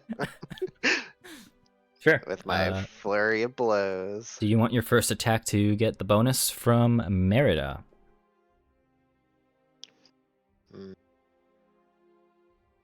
Let me read that bonus again. It's just a +3 to your attack on your first +3. attack. Yeah. Okay. Yeah, sure. All right. So with your first attack, add a +3 circumstance to that, and then fire away. Fire away. +3. Add.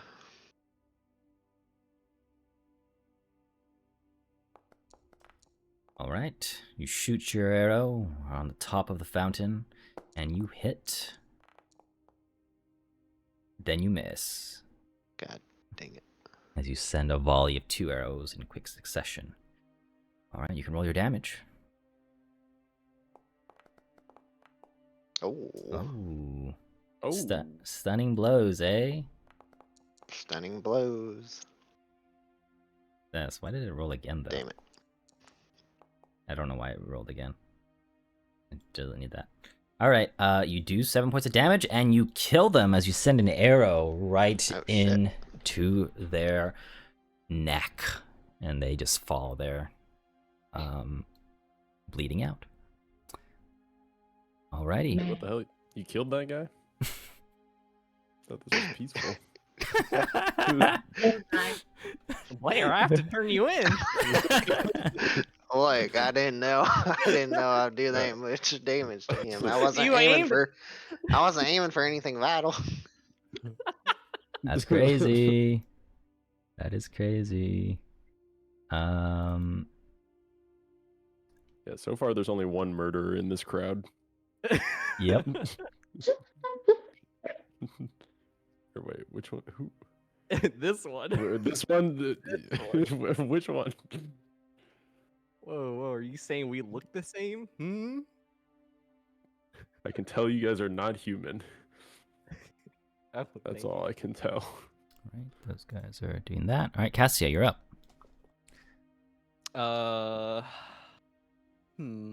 Well, I'll draw my bow out.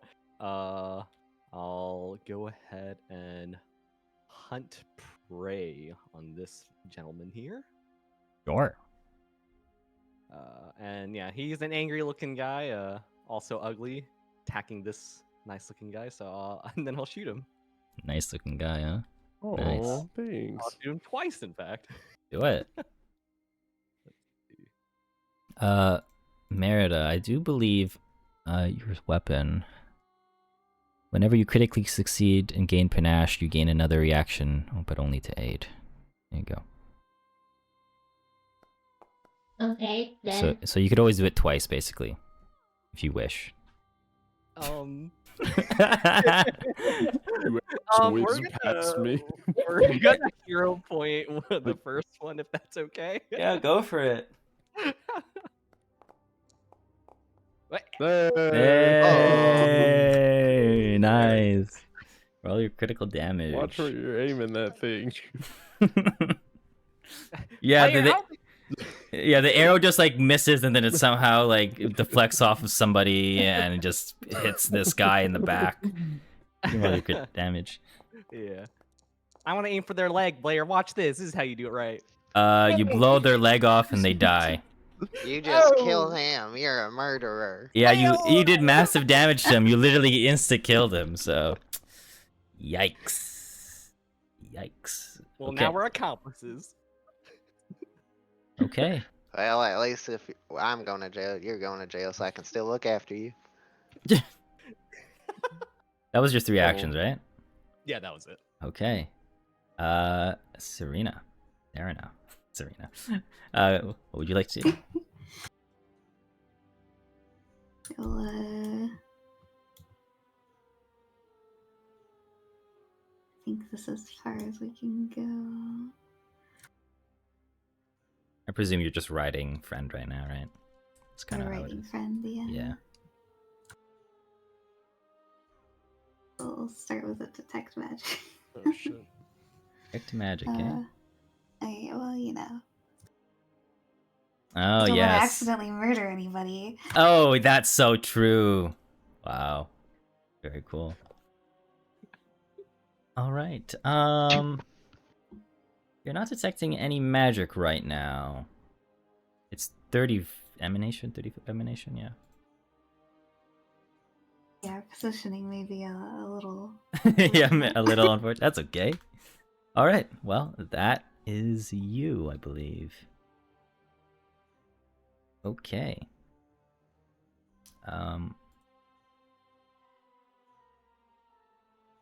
Yes. This guy is going to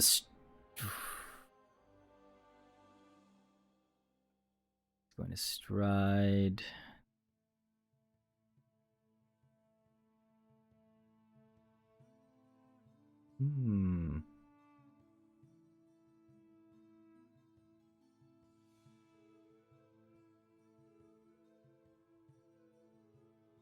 Yeah, that does change some things.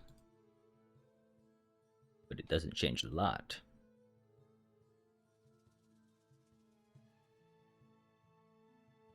Alright, okay. So you're gonna see this guy move with grace through the crowd. Seems to be unimpeded. You see him pull out a light mace, and you see him just go in for a swing on you.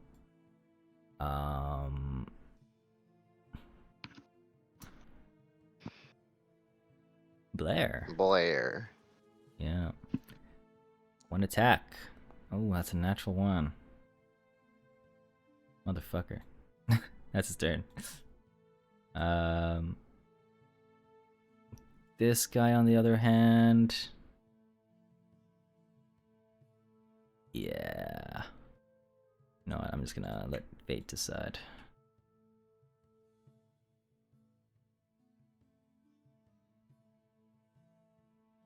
All right.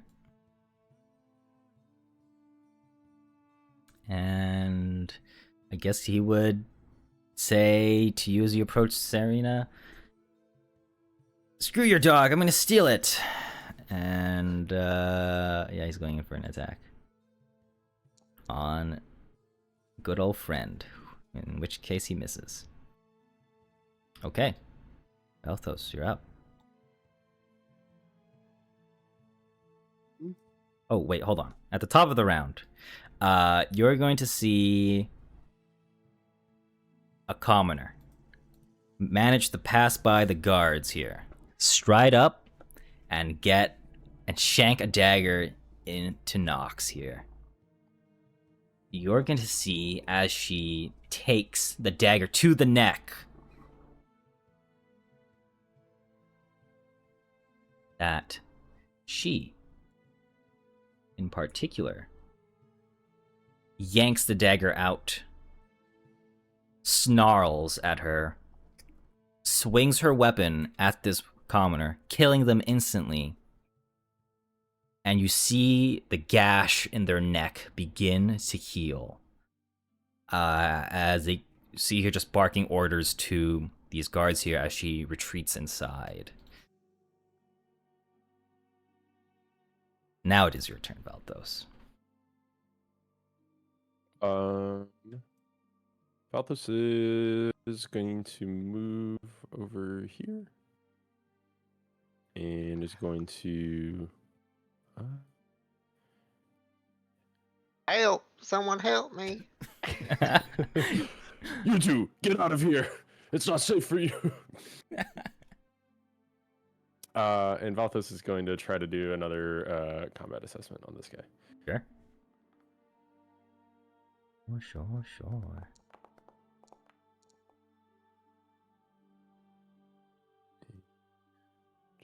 Oh, that's a hit. Nice hit. 7 points of damage. You swing your sword with your two-handed grip, almost killing this guy in one shot. As he takes a nice slash across, I imagine, his side. Maybe you see the flesh and some of his organs beginning to show at this point, but he's still alive barely. With your recall knowledge, what question would you like to ask me? Do these guys have any funky abilities? Yes, they do have a funky ability. Whilst they are in the crowd, they have a +1 to their attack rolls, damage rolls, and athletic rolls. And this is multiplied when they are all next to each other. Okay, that's my turn. Alrighty. Merida, what would you like to do? Well, I don't know. Everyone's so far away. Well, you're not affected by difficult terrain, so... I guess I can go one. And you are But panached this right now. still. You're pretty fast. You have 35 speed.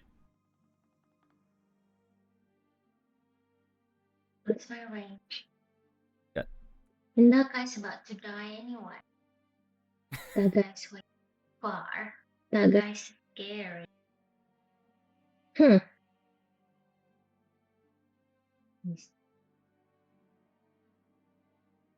25. How fast am I? You're 35 speed. Yeah. And difficult. And how about this? Make me a perception check real quick. Free of charge. Free of choice. Yeah. Okay. You are going to see that there is actually a guy in this tree up here, and he's just waiting. He's waiting. He's looking at Cassia right now. I'll just go to He's up in a tree. Yep, he's up in the tree. Shit.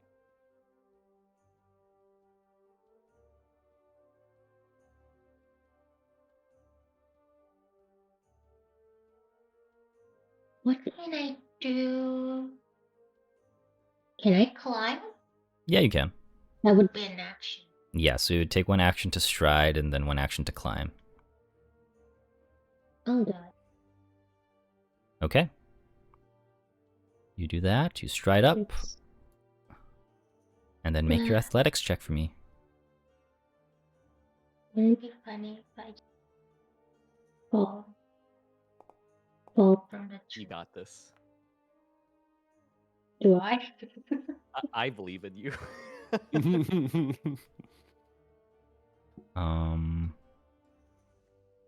Yeah, you succeed. You get up there. Aha. And then, You're And right then I- next. You're just next to this guy, and he says, "Huh? How did you get up here? How did you even see me?" Could you be like protesting? I'm sorry. I'm just mad at everything. Okay. As you go in for a strike. That. Oh, it's a miss, but it's a confident finisher. Okay. So you do half your precise strike damage. So that is this. Wait, what? Okay. Yeah, you do half that damage. Alrighty. Oh, that's you. Oops. There we go. Alright, this guy looks pretty hurt as you, even though you missed your weapon strike, he's still pretty badly hurt. Alright, Blair, you're up. This guy in front of you.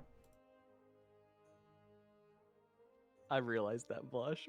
I guess we can't. I really wanted to.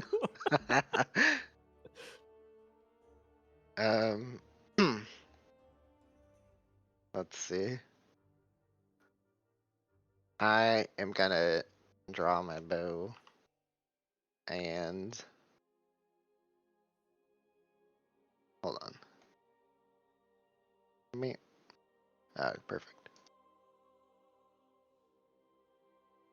Wait, what's my increment? Aren't you using a short bow? Oh no, you're using a gat No. gun, right? You don't have an increment. Or wait, no, 100 feet? It's 100. Yeah, that's what I meant. I Yeah. thought you meant like volley or something. No. Oh, I was thinking what? Because obviously I'm gonna hit this first strike. Yeah, you're gonna hit it. Um, Yep. All right, I'm gonna aim at this fella. I'm gonna use flurry of blows and use my first strike against this guy. Okay. But-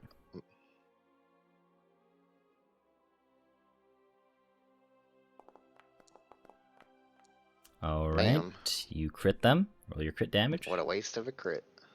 Hey, a crit's a crit. Okay, good. As you do 15 points of damage to this guy, how do you shoot your bow at him? Well, after he came at me swinging, I aim for that little soft flesh socket of his on his head. Yeah, there's a big, nice pierce through. Some blood gushes out, and the dude falls flat on his back. All right. I'll briefly look at Valthos and I'll be like, "Thank you." All right. You got one more flurry of Okay. blows. Yeah. The second one, I'll aim at this fella that's for some reason picking on a dog. He wants to steal the dog for himself. Yeah, it's worth money. Oh. True. All right, you hit. As you find your way Bam. through Ooh. foliage, Oh. doing 7 points of damage. You hit this guy in the back, close to his spine. He falls to one knee. He's not dead just yet, but you probably, if he's not dying, has lasting nerve damage. You probably won't be able to walk again pretty soon. Oh. Blair, we don't need to make you suffer. Like, I'm already a murderer. Wow. Wow. Crazy. Lasting nerve damage. You could just kill the Damn guy. it. You missed your second or your third weapon. Yeah, attack. One action left. If you wish to do anything. At this point, I'm gonna be like, Blair, it's getting a little too hot up here. Let's move over here. All right. Or Cassia. There you go. I was talking to myself. Yep. Cassie, you're up. Yeah, I will tip my hat at this strange tiefling man who came and helped the sisters here. Mighty kind of you, stranger. Give me one moment.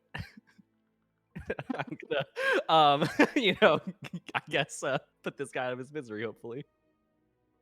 And I'll use my hunter's aim. Go for it. So- 2 action flourish, right? Yeah. Boom. Ooh, there we go. So another 2.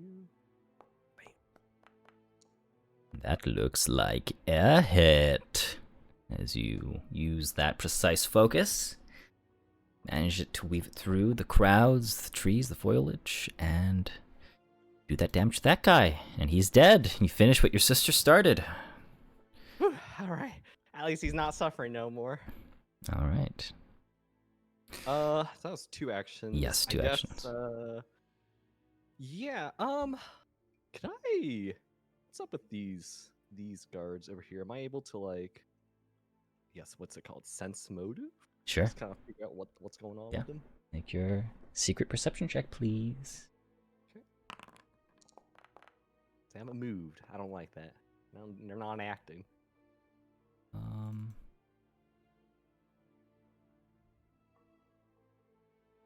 Okay. You notice that the reason why they haven't been moving, you see them kind of dealing with a lot of these crowds up here, but their shields and their weapons are, it's easy for them to subdue whoever other crowds are up here, and that's what they seem to be dealing with. But they do take notice of you guys in particular in the back throughout all of this, and they seem to be looking to advance forward. Cassie, I told you to back up. Ah! Hey, you nice man! Behind you! Look, they're coming at us! All right, Serena, as you see the person in front of you die, and you see the rest of these people out of the crowd making money moves, as they would say, what would you like to do?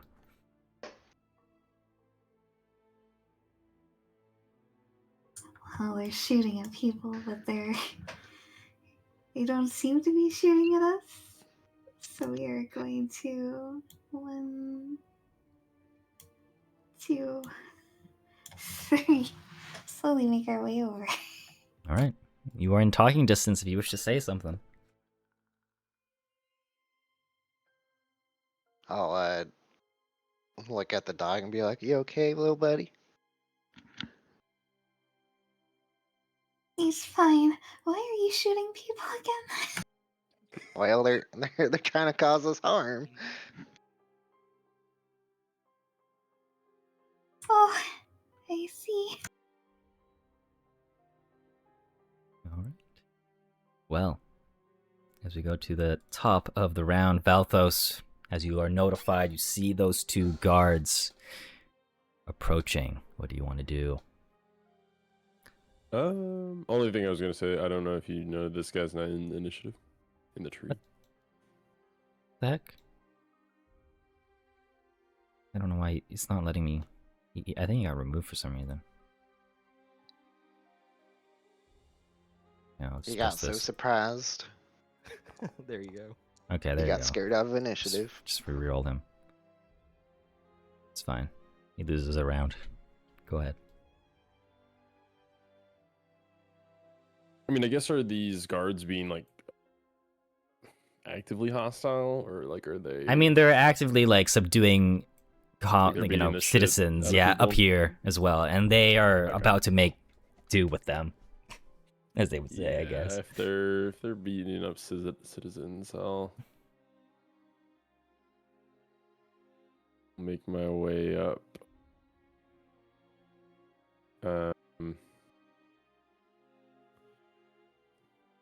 Take 2 actions to move here. I'll go free action to release my grip. Okay. And final action, I'll try to snagging strike. Okay. Looking forward to this. That is hits. a hit, yeah. And so this guy's off guard unless he's out of reach of my hand. Okay, yeah. As you maneuver your way through the crowd, striding forward, you do that quick one-handed attack, following up with your free hand, and yeah, they are pretty hurt. I like to imagine I'm kind of like holding his shield, maybe in a bit of a odd position to kind of expose Yes, you are. Their body. Okay. Cool. This guy is going to just do what he set out to do, and he's going to jump towards Cassia.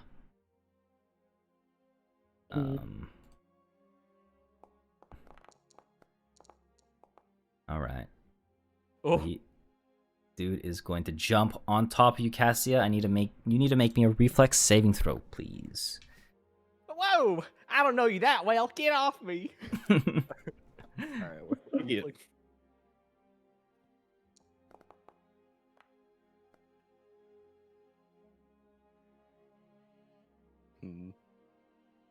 Kind of want to hero point it.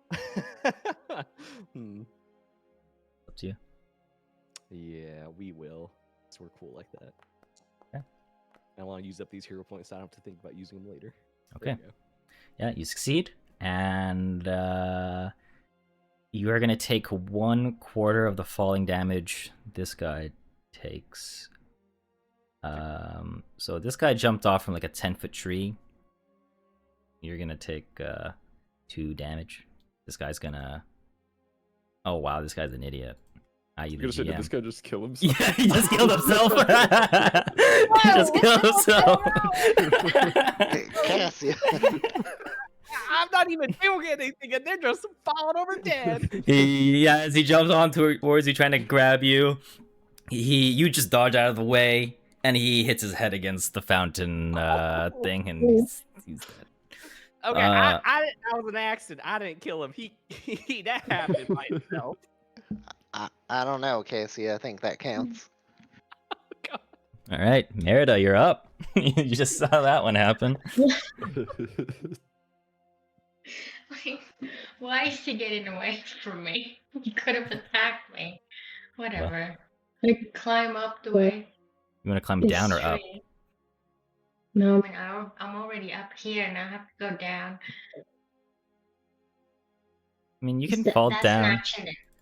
What if I I die? I'll say it's a free action if you want to willingly fall, but you're gonna take some No. falling damage, and you just have to make an acrobatics check if you fall prone or not. I'll just come down. So you want to use your free action to fall, but you take a chance on your No. acrobatics check. Okay, it'll just be one action to go down. Then. Fine. Yeah, All right. athletic then. No, you don't need to make a Okay. check. You can just do it. Okay. Then I guess me.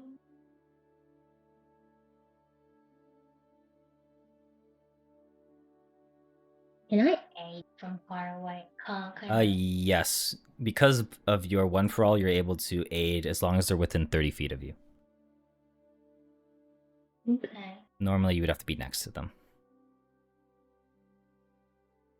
Well, I'll just go as far as I can and just aid this scary looking.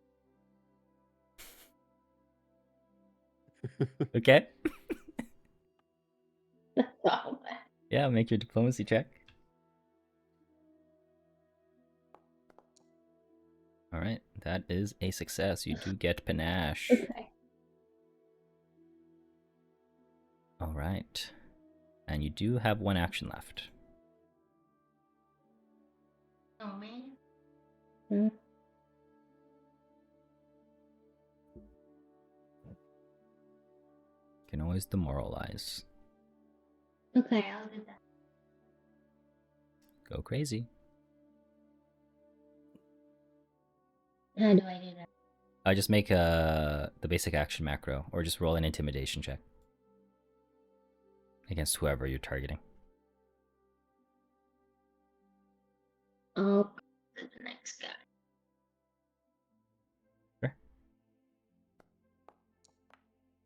Okay, that is a critical success. So this guy is...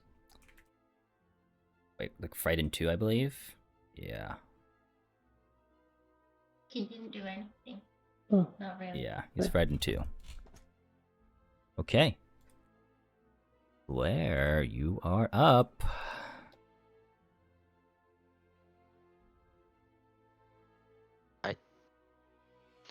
Can I...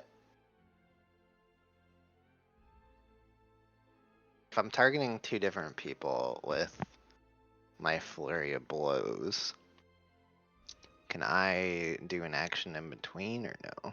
Nope. You have to complete the action first.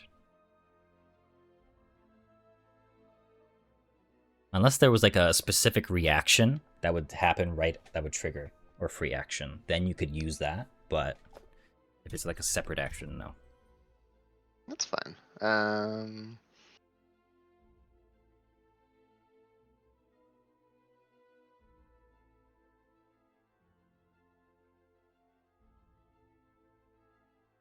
Okay.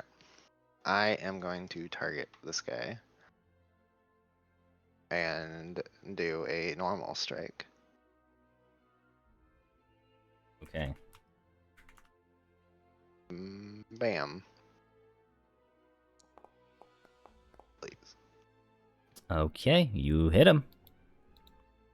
You send an arrow flying. Okay, you kill them. I kill him. Yeah, you killed them. Alright. So, that's cool. Cool. For my second action, I'm going to activate my ring. Okay. I'm so happy. Um, What does this do again? I'll put in chat. Okay. I can't do the action. When a creature is hit by a strike, or no, you're just activating it. Okay. Mhm. Okay, so your next attack, is what you're saying, is gonna be Alright. Yes. Alright, go for it. And now I'm gonna flurry of blows against this guy. Sure. Hopefully the first shot hits. Just -5. That's all. Well, luckily it's frightened. Yeah, frightened 2, so it's just like a -3 realistically. It's frightened. Blair, are we dangerous. demonizing them to make this easier on ourselves? Alright, we'll re-roll that with a hero point. Sure. Yeah. Please. God damn it. Ooh. Damn it. No. Yeah, It that's a wasn't miss. meant to be. Kiss. Alright, well, just you have another attack still. It's fine. Just 20 it. See? Oh, well, it's -10. Ooh. Ooh. Darn. Ooh. It's okay, I can use my reaction when you attack him. yeah, I got this. Actually, wait, no, that should hit. I don't know why it's... I think there's something. Okay, that hits. I'm looking at the thing. Yeah, Okay. but it wasn't the enchanted one. Oh, right. Yes, that's a shame. Real shame. No. Real shame. Alright. Alright, but I can roll damage though. No? What? I thought you said that one hit. Oh, yeah, sorry, that's what I meant. I was like, what the heck? Yeah, go roll your damage. Right. 2. Stunning blows. I don't know. Twice. Oh, succeed by 1. Holy, or by Every exact. +1 F's me over. Yeah. All right, Cassia, you're up. Oh, so my ring works differently than yours, I guess. Oh. Mm-hmm. Okay, cool. Yeah, I'll Oh, yeah, also... yours is from Dad and mine's from Mom. Well, Dad obviously was the cooler one. Anyways, I'll activate my ring. And then I will. I'll hunt prey on that one. Yeah, the difference with this one is any of your ammunition you shoot this turn is applies to this Yeah. one. And then we'll use our. Excuse me. Use our hunted shots. Yeah. Oh, come on. Oh, come on. What is happening? All right. Yeah, go for it. Take the reaction flush anyways. I hopefully you don't just straight up kill him. Dazzled. Okay. No, you don't kill him, but this guy, as you shoot the fire arrow at this guy, the fire envelops, covering their eyes, and the sweat begins to, cover their eyelids as well, I guess. Like, man, it's just, they can't see shit. And you do a nice, respectable amount of damage. Oh, will you look at that? Here you go. Alrighty. Let me read this real quick. Make that 14. You knock an arrow of moonlight onto your bowstring and fire it at the creature in a mist. Okay, so I just shoot it, and Yeah, then you'll figure it out. for Yeah, him. this guy just makes a fortitude save. Oh, I didn't do the freaking. Oh my god. Whatever. I'll fix that. The formatting is bad from me. Oh, my arrow doesn't even do damage. What? So it's just a regular success, but they are clumsy and stupefied for 1 round. There you go. All right. Man, this turn is next. They're fight. Okay. Well, that was your turn, right, Cassia? Yeah, that's it. Okay. Fate is deciding. Oh, I picked the wrong person. There you go. I think you Merida. should just go home. Well, this guy's rushing forward with no care in the world. Oh gosh. And they are going to hit you with their weapon. Do they have to? I didn't even do anything. Well, it's possibly just missed entirely because of the dazzled. Yep, so there you go. All right. What, map? Why not? I love map.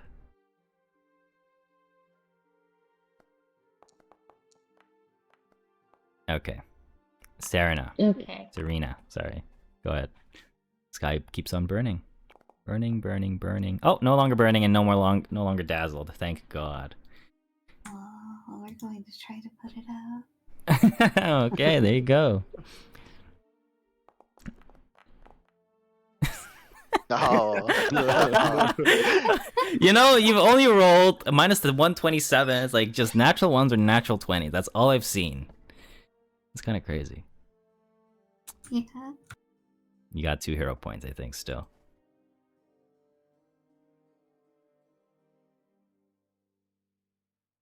I suppose we might as well. All right.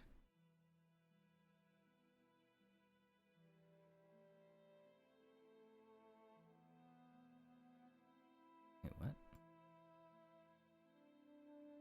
It thinks its shield is raised for some reason. That should hit. So it does hit. What are these? Holy moly. 2 points of cold. That's tough. That's tough. Okay. We will slowly creep Yep, forward. you're creeping forward. Careful, you don't want to become a murderer. Oh, That's true. That's so true. Let the sisters just be the murderer this whole time. Yeah. Slaughtering everyone, technically. Yeah. Ooh. Okay. Let's see.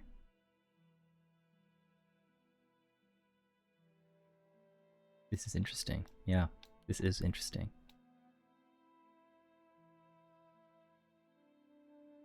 Okay. Balthos, you're up. This guy is flanked, has every condition imaginable. And it's a fighter's dream. I was gonna say sometimes you just gotta do it to him. Yeah. Two hand. Oh, this guy's sent to the next world, honestly. Roll your crit damage.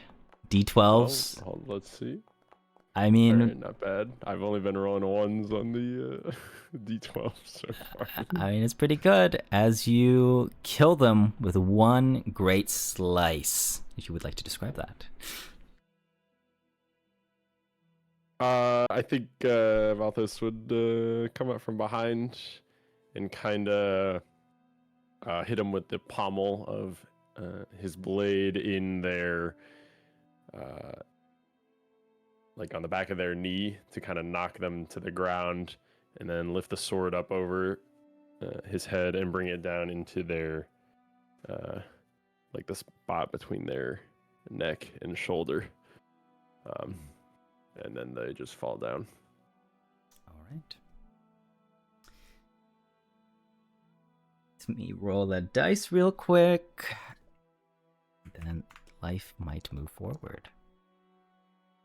Okay. All right. After the end of your turn, Balthos, you're going to see 2 more Dotari guards exit from the door. They are primed and ready, but you have a moment here. A moment before any of them can even do anything. What would you like to do? Are you asking for like an action or... Sort of like that, yeah. What would Balthos do here? You kind of tell that there's going to be more on the way. I would probably call out to the crowd and say, get out of here. It's not safe. Okay. Right. Do you take your own advice, or are you going to stand guard? That's a great question, isn't it? I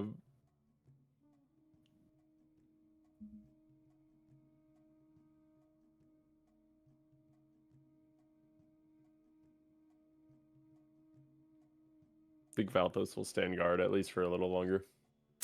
Okay. Let's do it.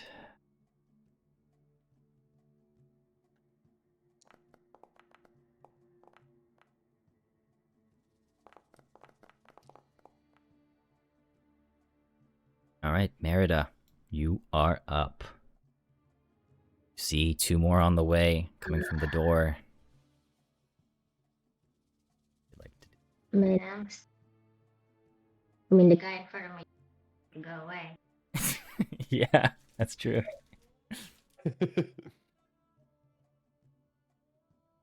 So I will say, if you spend an entire turn, you can leave, if that's what you wish. How's the crowd? Is it still chaos or is it died down? There's still chaos. It's been 21 seconds since the riot has started, technically. So yes, it's still pretty chaotic right now. Like, just imagine there's more people fighting over here and here. There's plenty of things going on. Well, I'm still mad about the whole thing, and it's only because.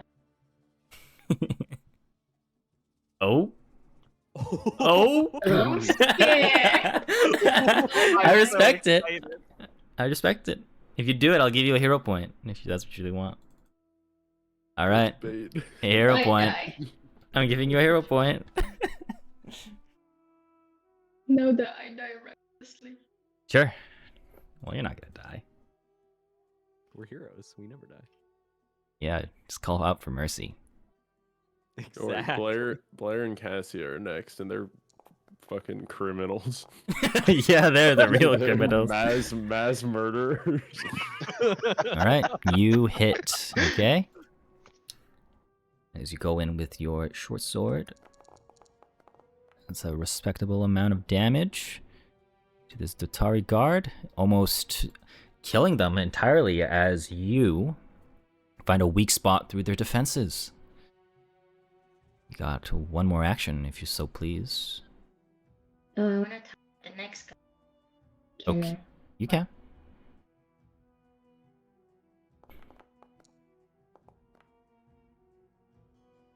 Okay. Yeah, that hits. 1 point of damage. Yeesh. Oh, 4 actually. All right, you hit that guy too. Okay, Blair, you are up. Me. Someone please kill these 2 guards for me. Oh, yeah, there you go. Can't be a murderer. I will stride up next to my sister again. Uh,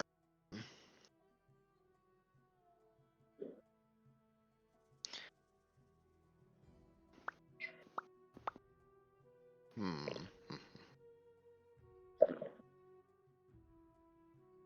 I am gonna go for the one on the left.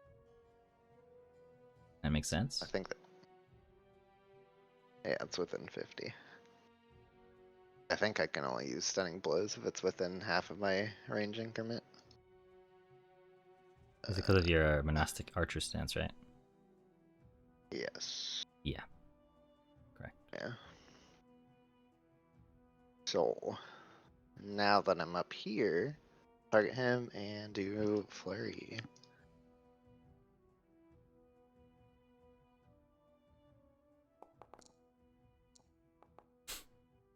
God.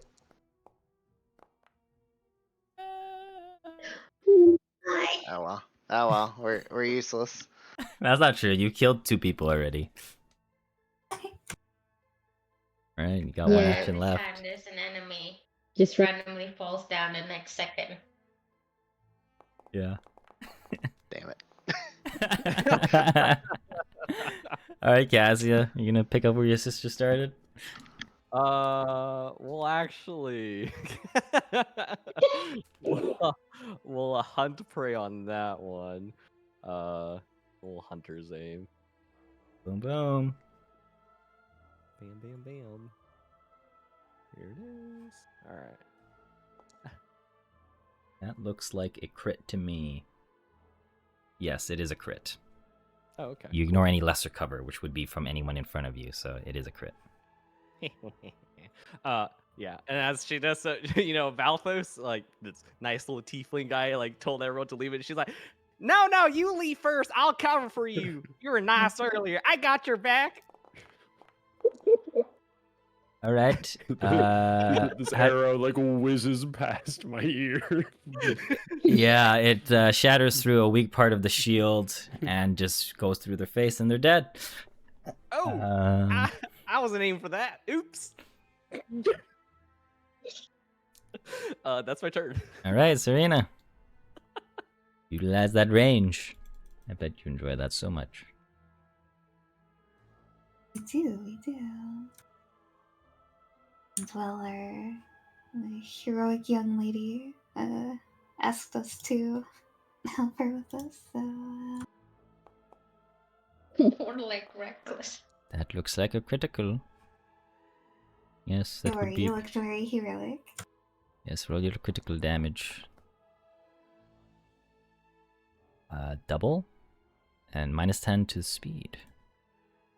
Okay, this person, as you send this ray of frost, literally, they are just infused with it, and it's chilling them to the core. All right. Was that last step your last action? Our last action. Okay. The Atari's up. They are going to attack Merida. Okay. That would be a hit. Big hit. 7 points of damage to you. And then they are going to... You know what? They're learning, so they're going to go behind the fence and use take cover. What? This should be this much. Yep. Okay. And that's their turn. Malthos.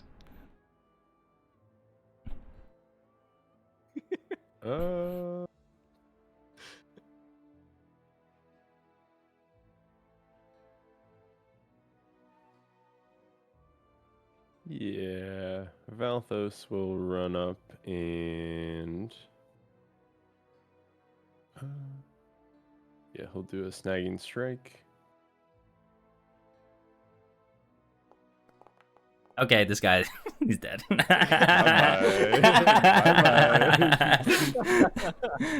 Oh, Oh, 10 points of yeah. damage. It's still dead. Still dead. As you find a way through the fence and through the shield, all the cover, they're gone. Okay. At this point, as you finish that, you're once again gauge the situation. You don't see any guards coming or hearing any so far. If the rest of you wish to leave, you can do so. Or if you wish to persist and stay around, you can also do that too. Hold the line. Blair, you're acting more reckless than I do. We gotta get out. There's too much heat on us. Sorry, my blood's pumping.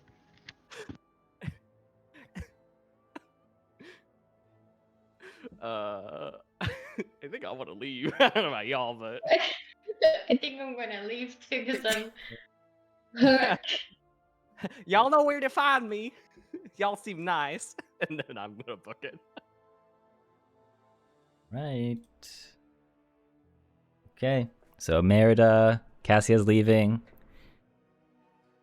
Blair, Serena. Serena, Jesus Christ. I'll leave. Valthos. Yeah, I'll start to duck out too. You all going in the same direction, or are you just taking your own Well- direction? I think I would I beckon. need to get patched up. Yeah, I would beckon the tiefling and. Are you a human? Yes, Merida's a human. Yes. Okay, the tiefling and the human. over to us, and then we'd kind of like rendezvous with the friend and fleshwarp. Okay. So you will escape, and combat will end. Woo. From there, as you escape into the city, I will switch you over to this map. And I guess technically you guys would all be here. How about this? Which side did you leave? West or east from the Opera House? Pick one. I would That's- say west, but Yeah, I'm open. West. Okay. West. Okay. All right. As you head on west, running for some time, I'll ask you all to roll me a perception check. Secretly, of course. Oh, Oh.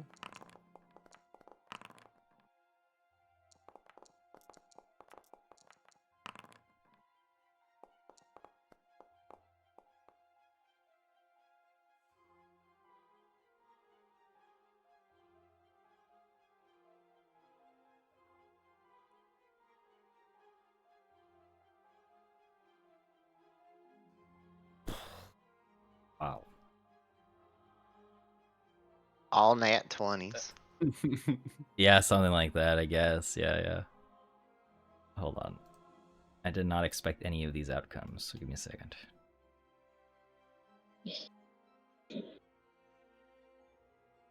Oh, thank God. Never mind. I read it wrong. Okay, Merida.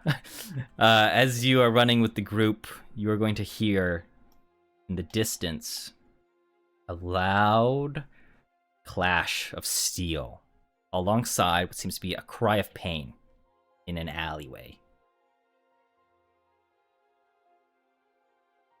If you stop, Um, you do see some humanoids as they knock a man into the ground. It's the people you were just fighting, the Chalice red armband guys. These are the guys that are on the ground.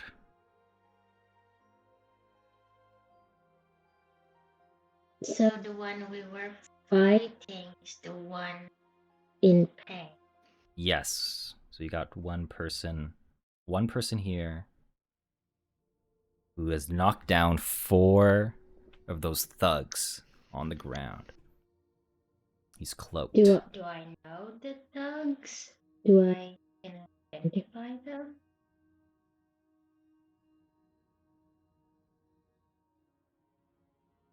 They are the same Chelish Citizens Group thugs that you guys defeated on the first round. That's all.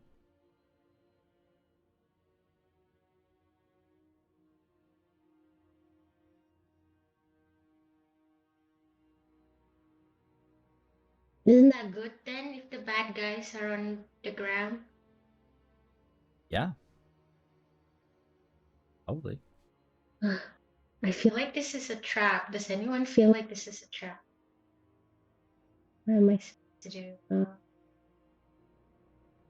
I'll check it out, I guess.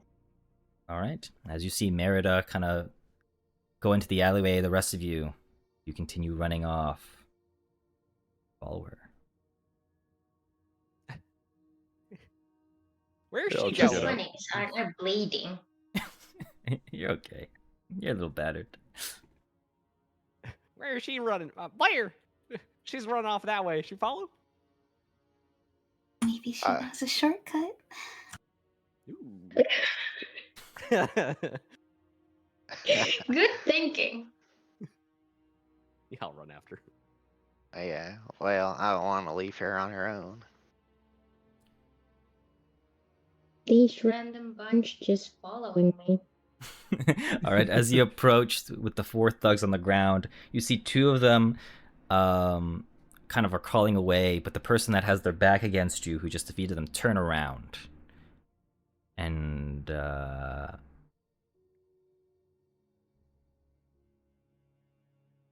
you see him. A man of fair skin, fair figure. He looks pretty noble, all things considered. And he says, wait a minute. You're exactly the people I'm looking for. But as he is about to introduce himself, you see the 2 thugs slowly get up, and they're about to attack this man who's about to introduce himself. You all have a moment to see if you can react or help this person. If you deem so. Hold on, my brain is slow. Who's this guy again? Like who he's belong to? You don't know. Red arm? He's not the red arm. No, guy? he's not the red arm guy. Okay. Well, I'll react then. Can Okay. I react? Can What would I you like to help do? in any way? Sure. How do you propose you help him?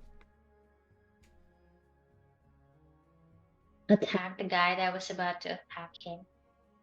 Okay, so you run forward past this guy, and before the guys behind him swing at him, you kill or subdue one of them. You subdue one of them, let's just say that.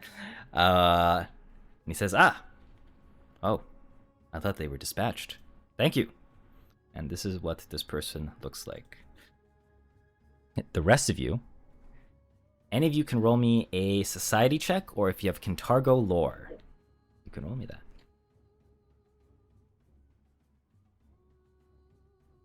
Dargo lore.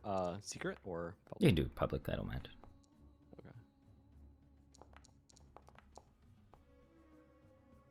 Ooh. Uh-oh. Alright, I'm gonna use my ring. Okay.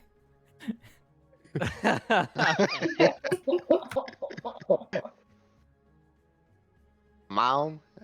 Who is this guy? Oh, you know him. You know him. Just think harder for a second. You can do it. Alright, wait, hold on. Society check, okay.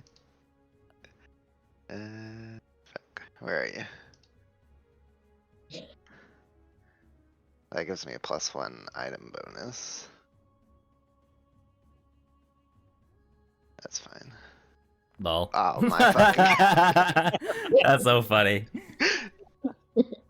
That's very funny. Holy moly. Okay. Merida and Serena. You know this person. Well, Serena, you feel like you know this person. You've met them before. You just can't really. It's on the tip of your tongue. You don't know just exactly. But you know they're of noble heritage. On the other hand, Merida, this person is Rexus Victocora, one of the nobles that were on the Cantargo side before House Thrune came in. And most notably, you would know that the Victocora estate burnt down a week ago during the Night of Ashes, and their entire family has either been announced dead or missing.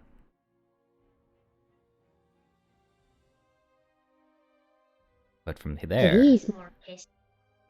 maybe he is. Maybe he is.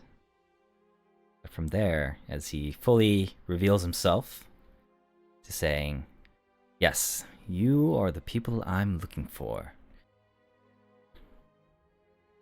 we will end the session there. Mm. And that is Dun, dun, dun. session 1 of Hell's Rebels. Bum, bum, bum. Bye-bye. Dun, Yeah. dun, dun, dun. Here we are. Well, friends, I hope you all had fun. But yeah, session 1. That was Mending fun. the Thank stream you. now. Thank you. Yeah, thank you, AJ.